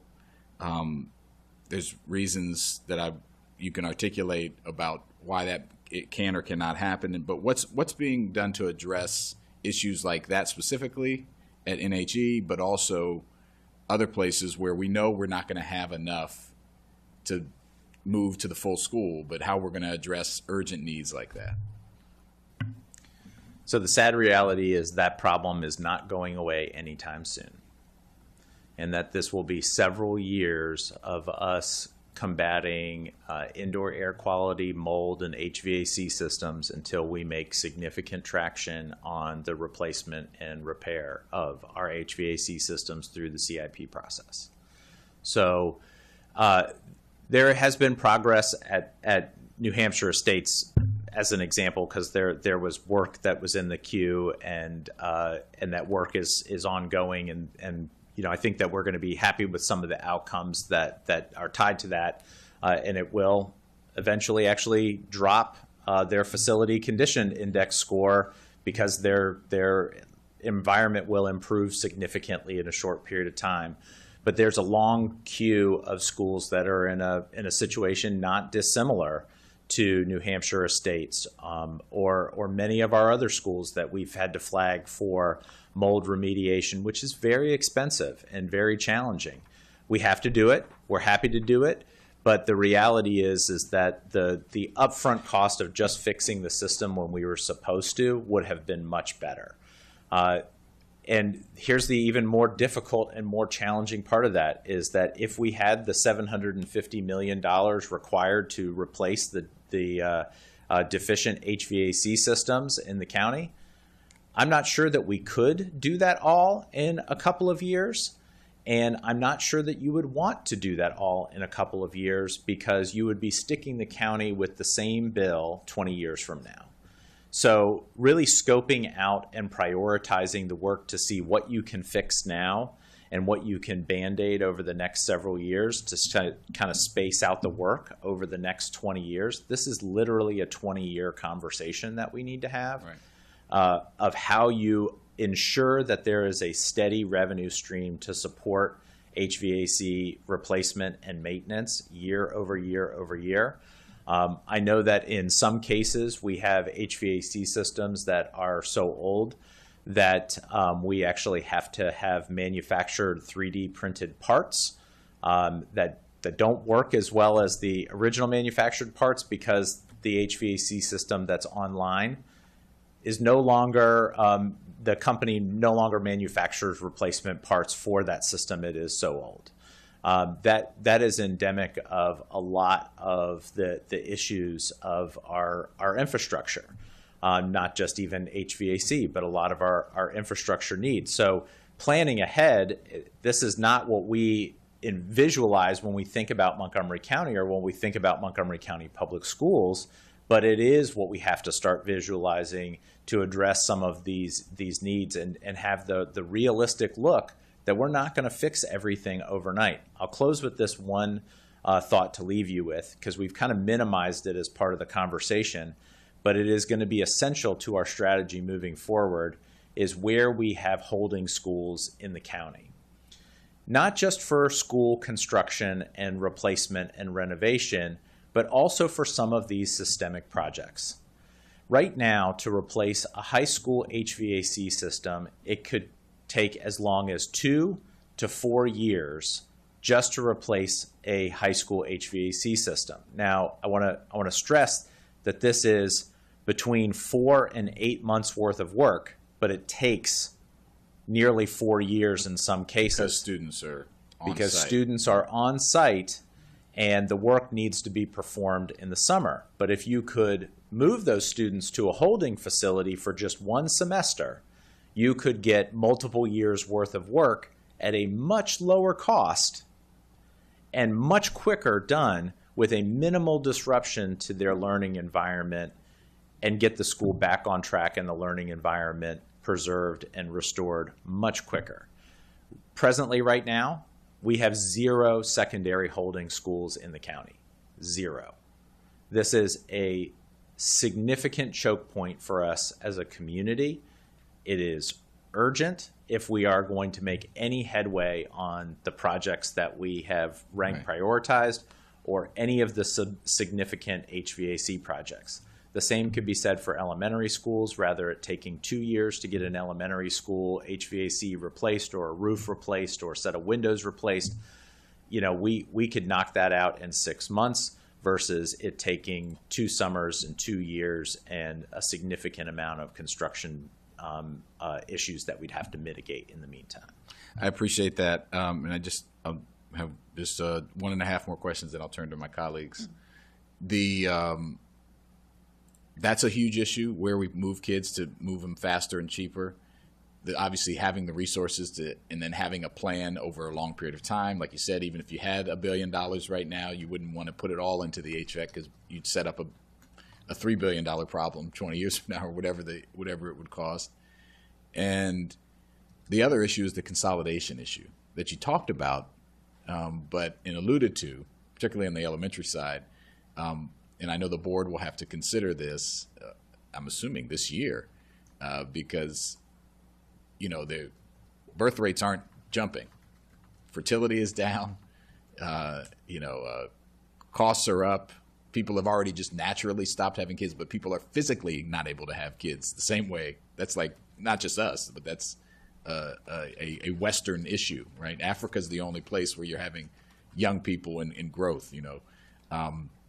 So this is going to be, we're all going to be in the ground or hydrolysis. We just passed the hydrolysis bill. However you want to die, we're all going to be there, and it's still going to be going down. So it begs the question of we have to figure this out like now, and how that and factor it in, which I know you know, to this whole question. Like, how are we going to, if you're closing schools, that could create some holding schools, right? So what is your timeline for, how are you factoring the consolidation process in to this overall question, and how soon do you, because I just think it's such a critical part of this, given that these numbers, I think your numbers are conservative. I think they're going to drop way more than that for a number of reasons. And so it's going to be upon us. It's already upon us. So could you just talk about that a little more? Certainly. And we went morbid pretty quick. Yeah. And in life's 2 certainties, I don't want to deal with the first one that you talked about, and you get to deal with the second one. Yeah. But it is a part of the conversation. And as we're considering school consolidation, it will need to factor into the next CIP process for sure. It's in the back of our minds in this CIP process. And, you know, the Board of Education will ultimately have to decide on what the timeline looks like. We are going to present some options for the board to consider this March for where they may want to go with this. We think that the more comprehensive, the better right now is where our current thinking is. I will tell you that just based off of our 2/3 secondary boundary study, this is a painful process. There is no such thing as a perfect boundary map. There is no such thing as a perfect process that meets every single person's needs or desires in a boundary process, and the elementary boundary process will be equally, if not more painful, as we unpack the likelihood of some consolidation as a part of that. You bring up a really good point, and one that does need to be factored into the calculus, which is looking at our portfolio of schools, and if we do have to consolidate, where does it make logical sense for us to consolidate, and how do we marry that with the future needs of the county for potential growth and what we might reopen as a school, or how we might use that facility in the interim for a potential holding school. Right now, we're replete with elementary school campuses, but short on secondary campuses, in particular high school campuses. that factors into the conversation and may even have to be a part of the scope of the elementary boundary study, is how we might shuffle the deck around some of the margins of the work that we've just recently done. I appreciate that. Last question, I'm going back in close. So the executive recommended postponing Sligo Creek Elementary replacement until the boundary study is finalized. You talked about the increase in construction costs that Comptroller Learman talked about. Obviously, a 2-year delay impacts those costs, right? And there's also the issue of the facility's condition in the meantime. And so we had also received some correspondence, which I'm sure you've received, from folks advocating around Sims, the Silver Spring International Middle School, that the infamous Stairwell 7, you mentioned stairwell size, which made me think about this. You had some students injured trying to traverse through that. My stepdad went to that school when it was Blair and in the 60s. What is the how are you going to, one specifically, how are you dealing with that issue? Let's just talk about Stairwell 7, and then how are you going to, what are your thoughts on how we address this mitigation of cost increase and facility decline with the issues related to Sligo? So whichever one you want to take first. I know they're fun questions. I'll start, but I'll certainly pass this for some more detail. Whether it's Stairwell 7 or the long list of other projects that we have, is a huge and exhaustive list of needs within the county. We've taken a long look at Stairwell 7 at Silver Spring International. It is not a new problem.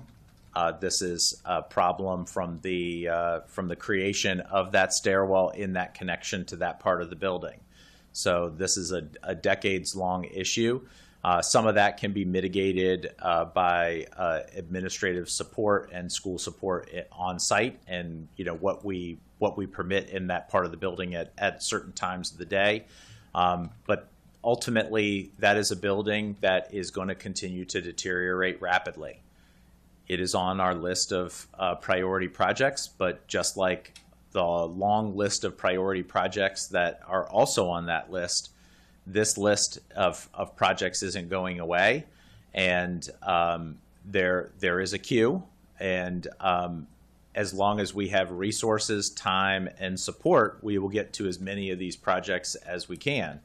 The best way that council can help support that is to fund as many of these projects as possible to move this up in the queue, because very candidly, that is where our situation is. As long as we have the time, money, and support to get the projects done, we will get as many of the projects done as possible, but we are following the queue that we have established.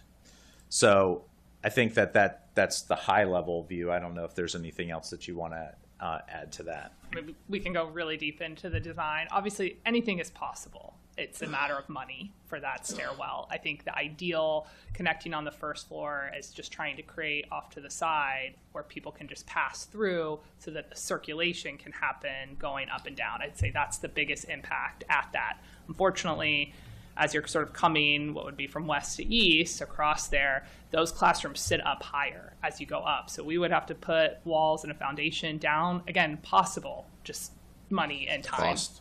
Very expensive to do that. I appreciate that, and I'll turn to Councilmember Mink first and just say, you mentioned the spending affordability guidelines. I'll back out now, and what's our role here? And we are going to ask you for non-recommended reductions, but obviously those are usually tied to the CE's level of request. The GO committee just last week, I guess, didn't make any additional changes to. If I'm correct on that, Keith. Right. The committee recommended 3-0, affirming the SAG guidelines from last fall. Right, and so we'll consider those on Tuesday. Obviously, that there's a gap between what the county executive recommended and what the GO committee has put forward, and what we actually legally can do under our guidelines. I am going to be recommending. I've said this many times, but I am going to be asking colleagues to consider increasing our guidelines to allow a little more flexibility over the course of the 6 years. Again, not going to solve the problem, but we have to start either bending the curve or slowing the decline, or whatever use analogy you want to use. And I hope that colleagues will be supportive of that. But I expect we'll have a discussion about that on Tuesday. But we will send a letter asking for. I do think it makes sense for the exercise to have you adjust to the executives level, and then we'll do Mr. Levchenko and team will do their magic, and we'll work together to get to some level of outcome. I appreciate that. I appreciate my colleagues' indulgence. I will turn to you all for the rest of the time, and start with Councilmember Mink.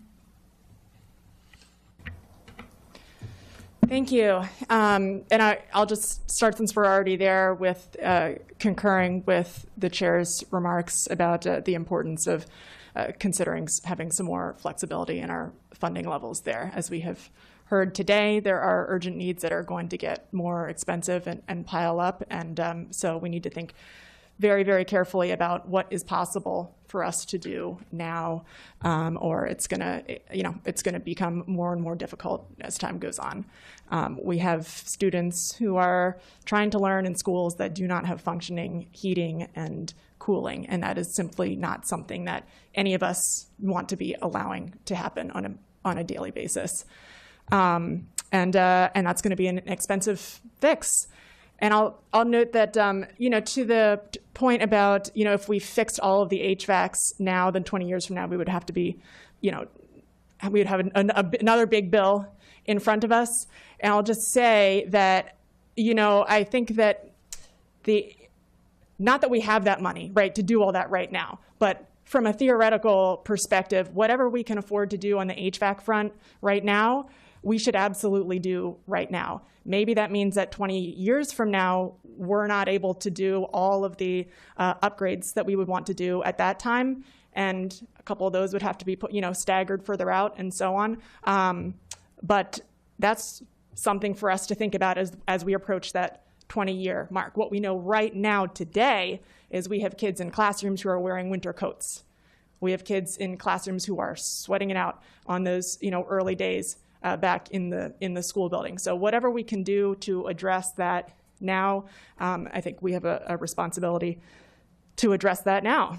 In that vein also, I wanted to note that from my understanding, the Facilities Conditions Index, and I'll say that the use of that to prioritize, to really have a quantitative approach that takes all of these different pieces into consideration, and the transparency that provides to the public about timelines and priorities and where that comes from, I think that's all very helpful.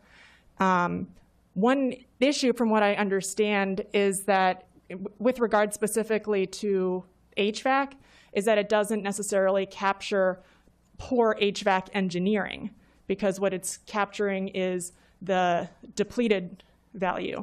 So a poorly designed system that is already functioning, below where a newer or better installed, or whatever the case may be, system, and maybe that the better system is functioning below where it should be, but it's still functioning better than that poorly designed system, right?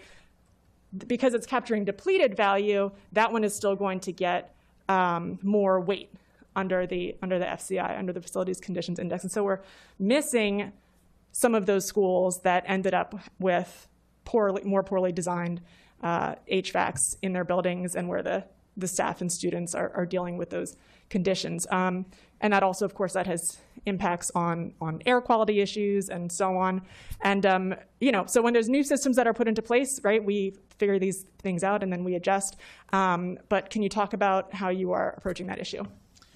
So what you can expect, and this is a good list to look at, even though this really deals more with replacement, renovation, and renewal, you could apply the same kind of methodology across the board to a lot of our other projects. And the council right now, as you're looking at this list of priorities, will change.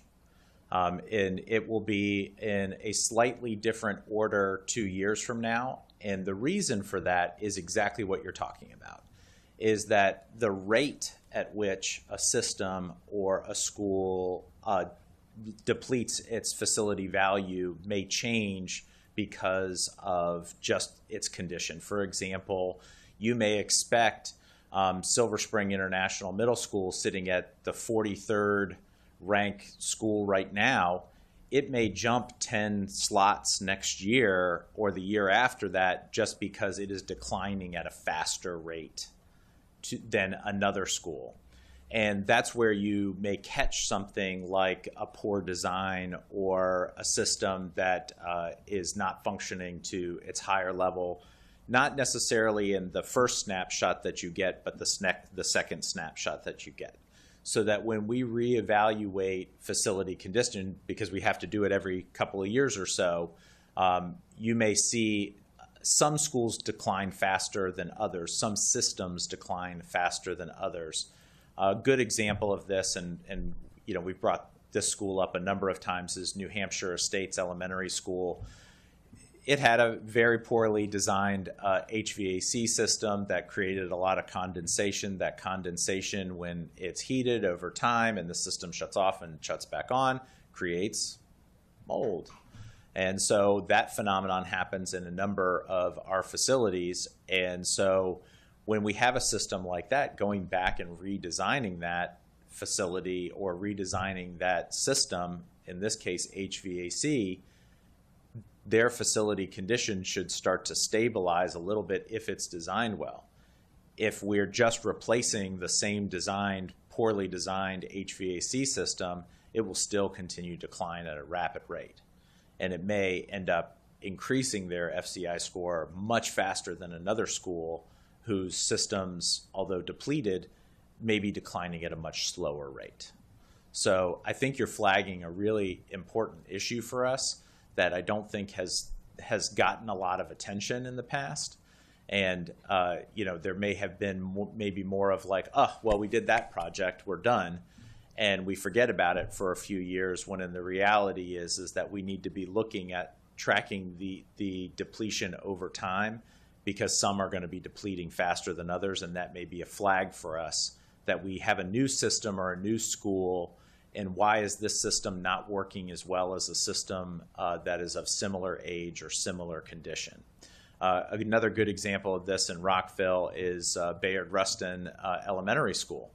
It has it's a relatively new school in terms of school design, with a relatively new HVAC system. It's not functioning properly, and that system has some design issues that need to be addressed, and that system is depleting at a more rapid rate than another system, based on how it was designed and how it was installed. Yeah, I think that makes sense. Certainly that is a red flag. There's also the red flag of, we know right now, right, that it's not functioning. We know that there's classrooms that are cold, there's classrooms that are hot. We know that there's mold that continues to come up. There's got to be a way to make sure that immediate, you know, what we can all recognize, that is being factored into the decision making that's happening, rather than telling communities we know it's bad, but we have to wait for that to show up in this kind of longitudinal manner. There's got to be a way to factor it in now. I think that's part of the issue with when there are families who are looking at the FCI scores and feeling like it doesn't reflect the current conditions that students and staff are trying to work and learn in. You know, that's the missing piece.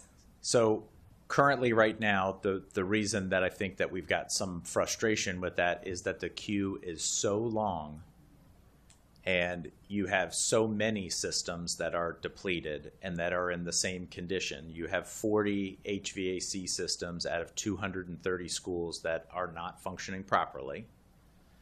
That all 40 of them are not functioning properly. They're going to be in similar condition. And so the people that are in those 40 schools are going to feel some kind of way about it, but our capacity to replace 40 HVAC systems is limited by the resources, time, and support that we have to do them. So I know you got more to add to that. I think what I wanted to layer on is keep in mind that this one from an FCI is looking at all building systems, right? So even if it doesn't maybe have the absolute worst HVAC, it might have structural failure, which is quite expensive and can bump that FCI up. What I think you're getting at is really important as we think about which HVAC projects outside of this list are we prioritizing. And so we started to do that in this with the IAQ. So we have sensors in every classroom, and we have about 2.5, almost 3 years of data that we are constantly evaluating. That looks at temperature. It is real time. We can pull that. We can look at them. You know, are 25% of the classrooms outside of that set point, are they off by a degree or two? Are they off by 15 degrees, right? Show that, you know, each of those measures. And that's really helpful data for us to look at. It also does humidity. It does PM2, CO2, temperature. And so we're starting to use that historical data and look at the trends. We came up with a calculation, and we share in more details in one of our board docs from the fall for how we came up with the formula for here. But that's additional information that we are going to continue to use as we look at the prioritization of just the HVAC projects, not necessarily what's in the major capital. I think that makes a lot of sense, because that's a symptom that is going to be tied to a number of really key elements, including HVAC, but also other components as well. And that air quality, I mean, we've all been in, you know, those buildings and spaces, and how much of an impact that has. You know, some of them are so bad. I mean, at New Hampshire Estates, I mean, I got a headache from being in a classroom for a few minutes. That classroom is, there was 2 classrooms that are especially bad. One of them is not being used, and one of them, as Chair Jawando pointed out, still is being used. That's a major concern, and I know that we all know this, but this, you know, the question is, how do we get to a place where we are able to make sure that we're addressing those urgent issues and in the immediate, and where we have the funding to be proactive and address those issues at you know, more systemically and fully. And you were reaching for your button. No. Can I just add one thing? It's related to the New Hampshire states, but you'll also see it. We have Goshen in here. We have many systems that are not only just old and certainly failing and past their useful life, but the way the systems were originally designed do not include dehumidification. That was just how the systems were designed 30 plus years ago.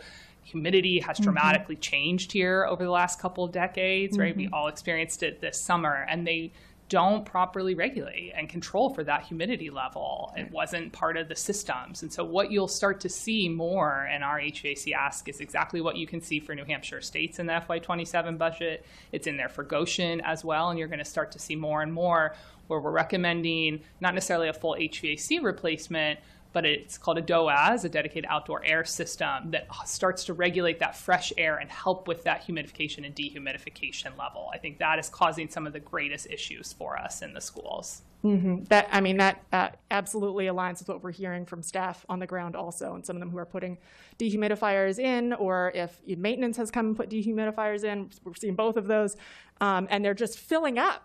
I mean, so quickly. It's it's crazy. It's really crazy, and we got to do something. We got to do something in the short term, and we got to do something in the long term, and both of them are expensive. Yes, we have a task ahead of us. I'll note Galway also as another one with HVAC issues, you know, that need to be addressed and that we wish wasn't coming up now, but you know, like so many others, it's an issue, and so we have to deal with it. The county executive cut funding in his recommendation for artificial turf. There are mixed opinions about turf versus grass fields. We don't need to get into all of that. But I do think that there is, you know, near universal agreement that HVAC is more important by and large, you know, from what I'm hearing.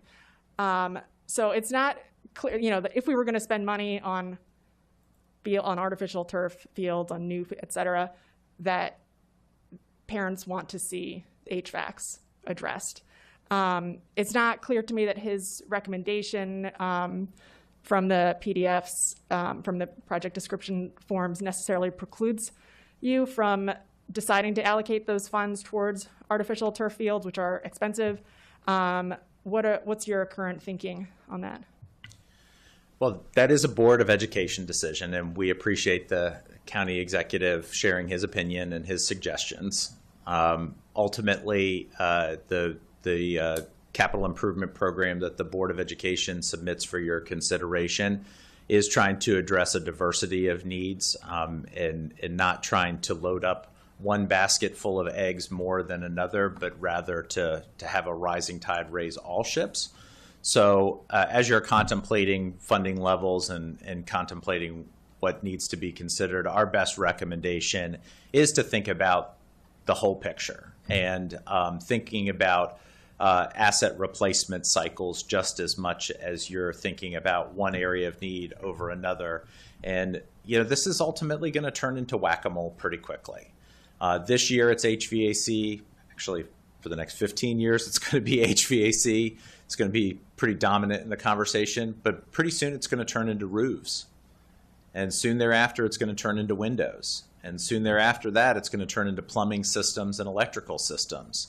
That there's going to be these major systems that we're going to need to attach.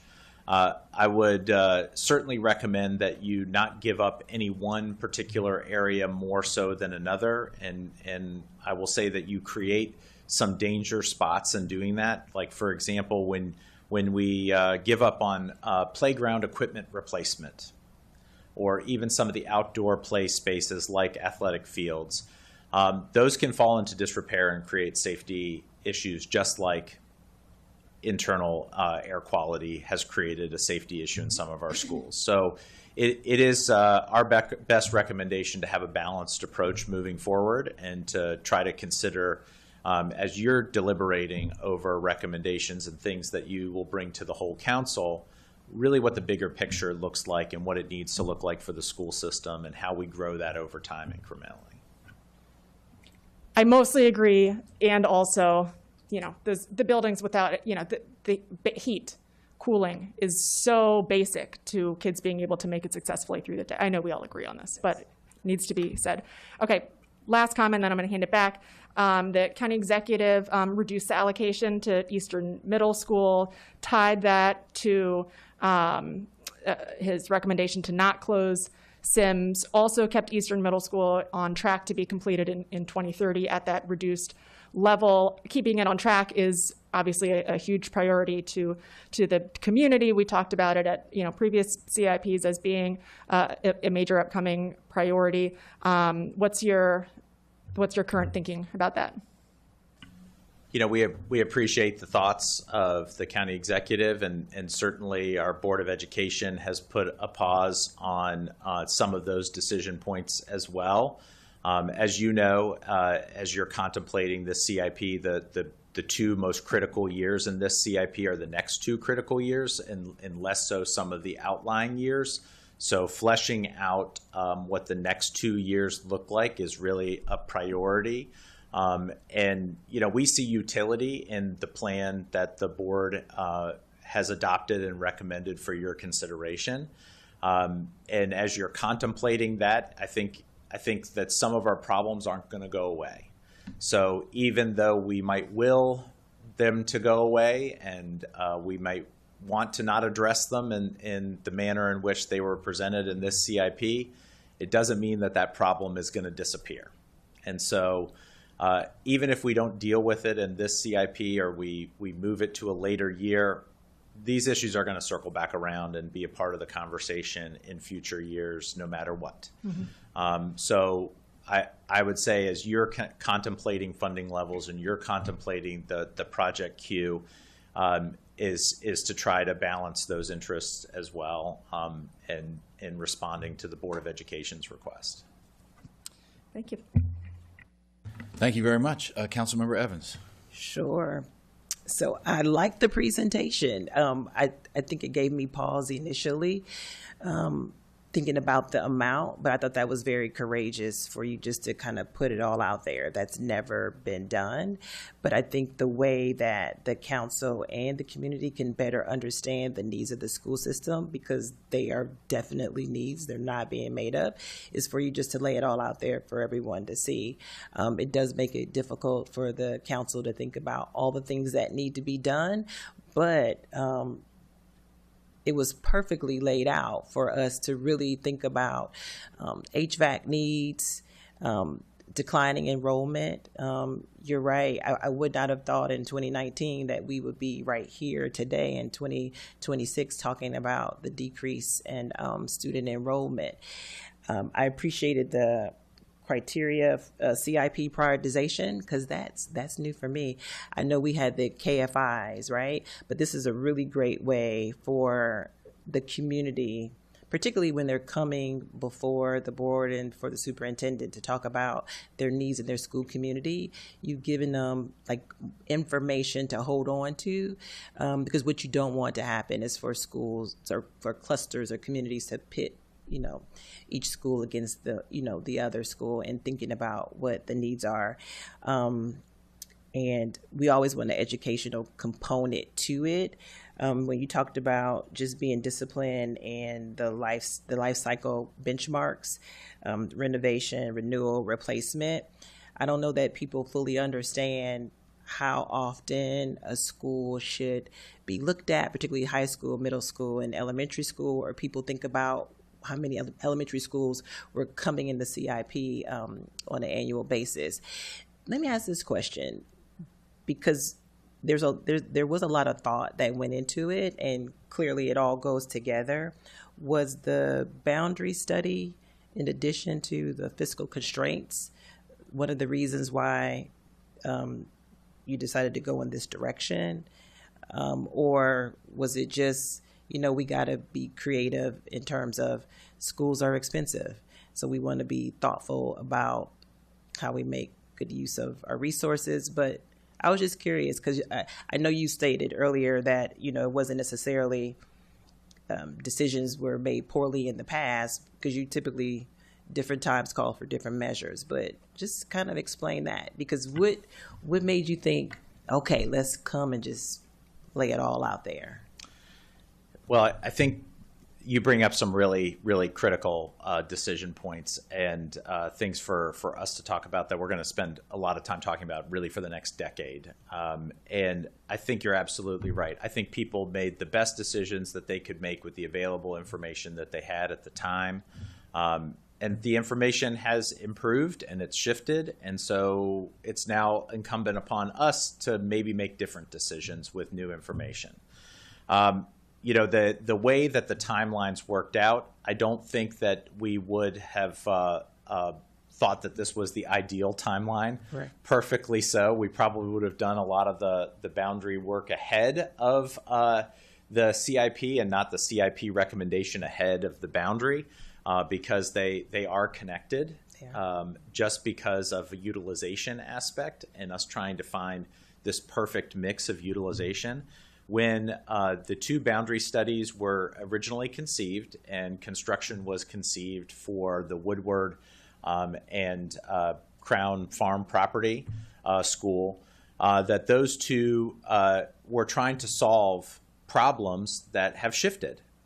The problem down county of having 4 high schools that were over capacity, one that was abundantly over capacity, is easily solved with the reopening of Charles Woodward High School. Wonderful. A little bit different dynamic in Up County, where we're looking at the school campus in Gaithersburg and relieving some of that pressure because some of the population issues have shifted since it was originally conceived, and the trajectory is different than it was originally conceived. That will have to factor in to some of this conversation as we move forward, whether it's the conversation about holding schools or whether it's the conversation about consolidation or whether it's the conversation about facilities. We really need to have this almost portfolio mindset of taking a look at all of the school campuses that we have and how do we use them to the highest and best use for the students that we have right now and what we project in the future. And as that information changes, what mechanisms do we have to adjust to those changes along the way? We may realize a sharper drop in population than what we had originally conceived. Or, and this would be the ideal situation, we experience a recovery in Montgomery County that's uncharacteristic of the rest of the nation, and our enrollment goes back up. How well are we conditioned to respond to either one of those scenarios, and how can we do that quickly? It's tough stuff, but that is going to be the conversation that we have, and the CIP is going to be featured prominently in those discussions because of what we have available to us and how we use it. Talk a little bit about the warehouse. You showed the pictures, and I heard you say that there were tours that were done. That's not normal, right? But I do remember going to the warehouse, and you know what? Share with people some of the things that happen in the warehouse, like the diplomas are printed there. Like, just give people like a little bit of a background of what's actually happening or what's in the warehouse. So we have a pretty substantial campus in Rockville that is a warehouse facility as well as a print shop and as well as some storage and workspace for technology. To say that it's dated is an understatement. When we noted that these were reclaimed World War II surplus materials that created these structures, that is exactly what they were. And if you recall on our one of our first slides, we showed what the world looked like for MCPS in 1950. Our needs were very different in 1950 than they are today when the warehouse was established. So we have a warehouse that is built for a school system 1/4 of our size, which makes it very difficult for us to store things like furniture and ice melt and paper and pencils and the things that paper towels, you name it. And so that actually adds cost to our operations side of the shop because the facility itself is not properly conditioned. It is subject to the elements. It does leak. It is not air conditioned or heated. And some of the materials that are kept in that warehouse are subject to the elements. So we have to be very careful about how we store certain things so that they can be used. We do use tractor trailers for storage at the moment, which is why as part of the CIP, we do have a lease for a much larger facility in Gaithersburg for us to have a warehouse that's a little bit more right-sized for a school system our size. You bring up that diplomas are printed at our print shop. That is true, as well as everything from the student code of conduct to the course guide to even teacher materials. When they're ordered well in advance, teachers can even submit requests to have things copied and printed. We are a fairly large operation as a sizable corporate entity with, I like to say we're the largest restaurant franchise in Montgomery County with 211 locations. And we also have a number of places that we're trying to meet the service needs of. So when a chair breaks, we have a replacement chair shipped to that school site. When a pallet of paper is needed at a school, we can ship it there too. And it's in an area that candidly needs redevelopment, that the county and the city of Rockville have identified for some targeted redevelopment. There are some win-wins to us abandoning our stake in that area of the county in favor of that redevelopment and in favor of us getting a more right-sized facility that actually saves us money and meets our needs. So we see this as a win-win part of our CIP as well. And it is the definition of a facility that has extended past its useful life. I think people, when they took the tour, and we only had a couple of citizens that joined us for this opportunity and several members of the media, I think they were a little surprised at the condition that we were keeping some of our technology, that we were keeping some of our materials, even our inter-office mail system. And I think that elevated a certain level of concern from even an OSHA standards of safety for that facility. Okay.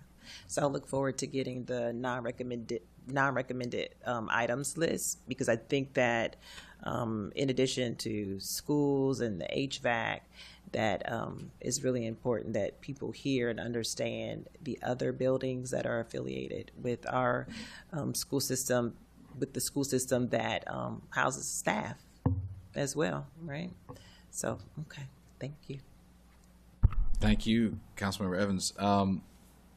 So we're going to ask as a committee that you send back a non-recommended list based on the county executive's number, realizing that there is even a further difference at this moment between that number, and maybe Mr. Levchenko wants to speak to that, and then I do have a couple of questions. Go ahead. Yeah, and there is a chart in the packet, which I can bring up on the screen real quick.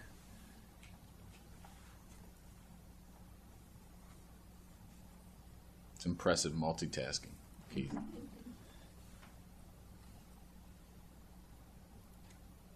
Yeah, let me make this bigger. So this slide shows the executive's changes to the school's, the Board of Education's proposed CIP. And there's really two categories. There are the specific reductions or deferrals that are noted, and we've talked about a number of those already. And then there's the Affordability Reconciliation Project, which is undesignated reductions. So the combined, the total is about $652 million from the $1 billion increase that you heard earlier. Of that, about $156 million of it is undesignated. So at a minimum, to get closer to the executive recommendation, we would need to see the school's priorities for how they would get to that $156 million. On the other hand, they can also revisit the proposed cuts that the executive has made, and they could choose alternatives to that to try to get closer to the executive number. So this is not a perfect process or science, but the idea is to give MCPS a chance to weigh in on its priorities. That'll inform the E&C committee going forward. That can help provide some options going forward. And then the other thing I need to mention as well, and Ms. Evans is intimately familiar with this because of her being on the GO committee and the discussions we've had as recent as yesterday on the full CIP. There's a significant broader CIP gap that we're having to deal with. And the agencies and county government may well have to be revisited again after we get the operating budget and additional CIP changes as we head towards CIP reconciliation. So I think, as you did with the college, the idea is to try to get us closer to where the executive is, and we'll see where that takes us as we go forward. There may still need to be more pivots later. Right. I appreciate that, Keith. It's an ongoing process and always is. And I think, it's been helpful to discuss some of the things that will be considered as you go back and talk to the board and come back to us with how you'd like to. No one would like to do any of this, right? But how you will address the affordability concerns.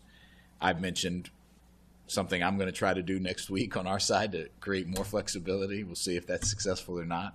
I think, we've been talking a lot about the what's affordable and what's not, whatever the fiscal situation is. It's one thing that's clear to me 100% is that the less we do, the more expensive it gets, and that the need is here right now. Councilmember Mink has talked about this, as has Councilmember Evans in the context of the some of the non-instructional buildings. We've got a lot of work to do, and I do want to underscore the point that you made, that Councilmember Evans made, which I've said before. I keep having nightmares about that image you did with the standing on the cliff, the AI-generated image of MCPS's impending doom. That's the one thing that sticks with me. The only way you address that is start addressing it. And there's such thing as good debt. There's such thing as, we have a AAA bond rating. We can borrow at the best rates. People are in this situation right now. It actually could be the wrong financial move to do less and to do it slower because it costs more and the problems deteriorate. And I think that is a fiscal condition in my view. Practicing my arguments here, but I think that we have to try to bend the curve. The one thing I wanted, the other thing connected to this I wanted to ask, as you're going back and considering, if you could, when you come back, if things like, okay, let's take Sims, right? There's problems there, as opposed to the 40 HVAC units, it being one window units or other solutions that, could mitigate.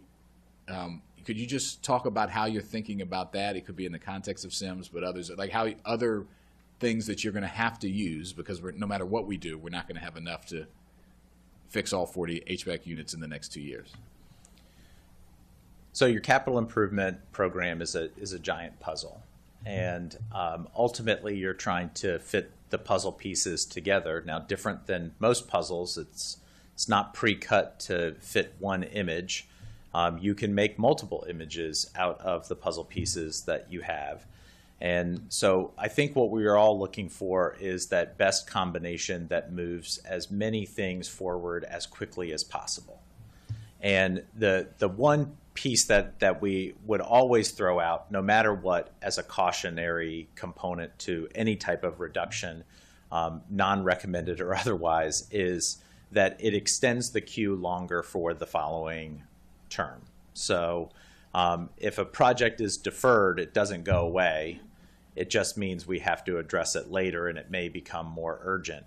There is some financial analysis, to your point, that could be made that even at a blended borrowing rate, is that better and less expensive than deferring some of the costs to a later year? And looking at the cost escalation of construction married with the potential cost escalation to a blended rate, there may be a sweet spot in which you may find projects are more affordable in the short term versus the long term, even if you have to have a different borrowing rate than a AAA bond rating. So I think that there's a lot of things and a lot of tools at the county's disposal that you can use and advocate for. I just know that we all appreciate, and the Board of Education appreciates, the three champions for public education that sit on the Education and Culture Committee.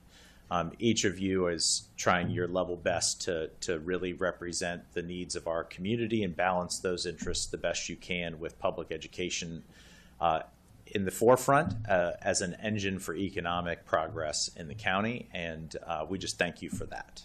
So, thank you. We appreciate that. Do you have anything else? Anything else? All right, so we'll send that letter to you all, and we come back, I think, February 19th, I think it is? Or what? I don't know. What date did I say? I think it's the 23rd of February. 23rd, excuse me. Yeah, yes, February 23rd. And the idea would be for, I think, both the college and MCPS to have had sufficient time to come back with their non-recommended reductions. If the timing is an issue, staff will follow up with you, and we'll figure out the schedule that works best. Sounds good, but hopefully that allows you enough time. Thank you very much. Good to see you all. And with that, we are adjourned.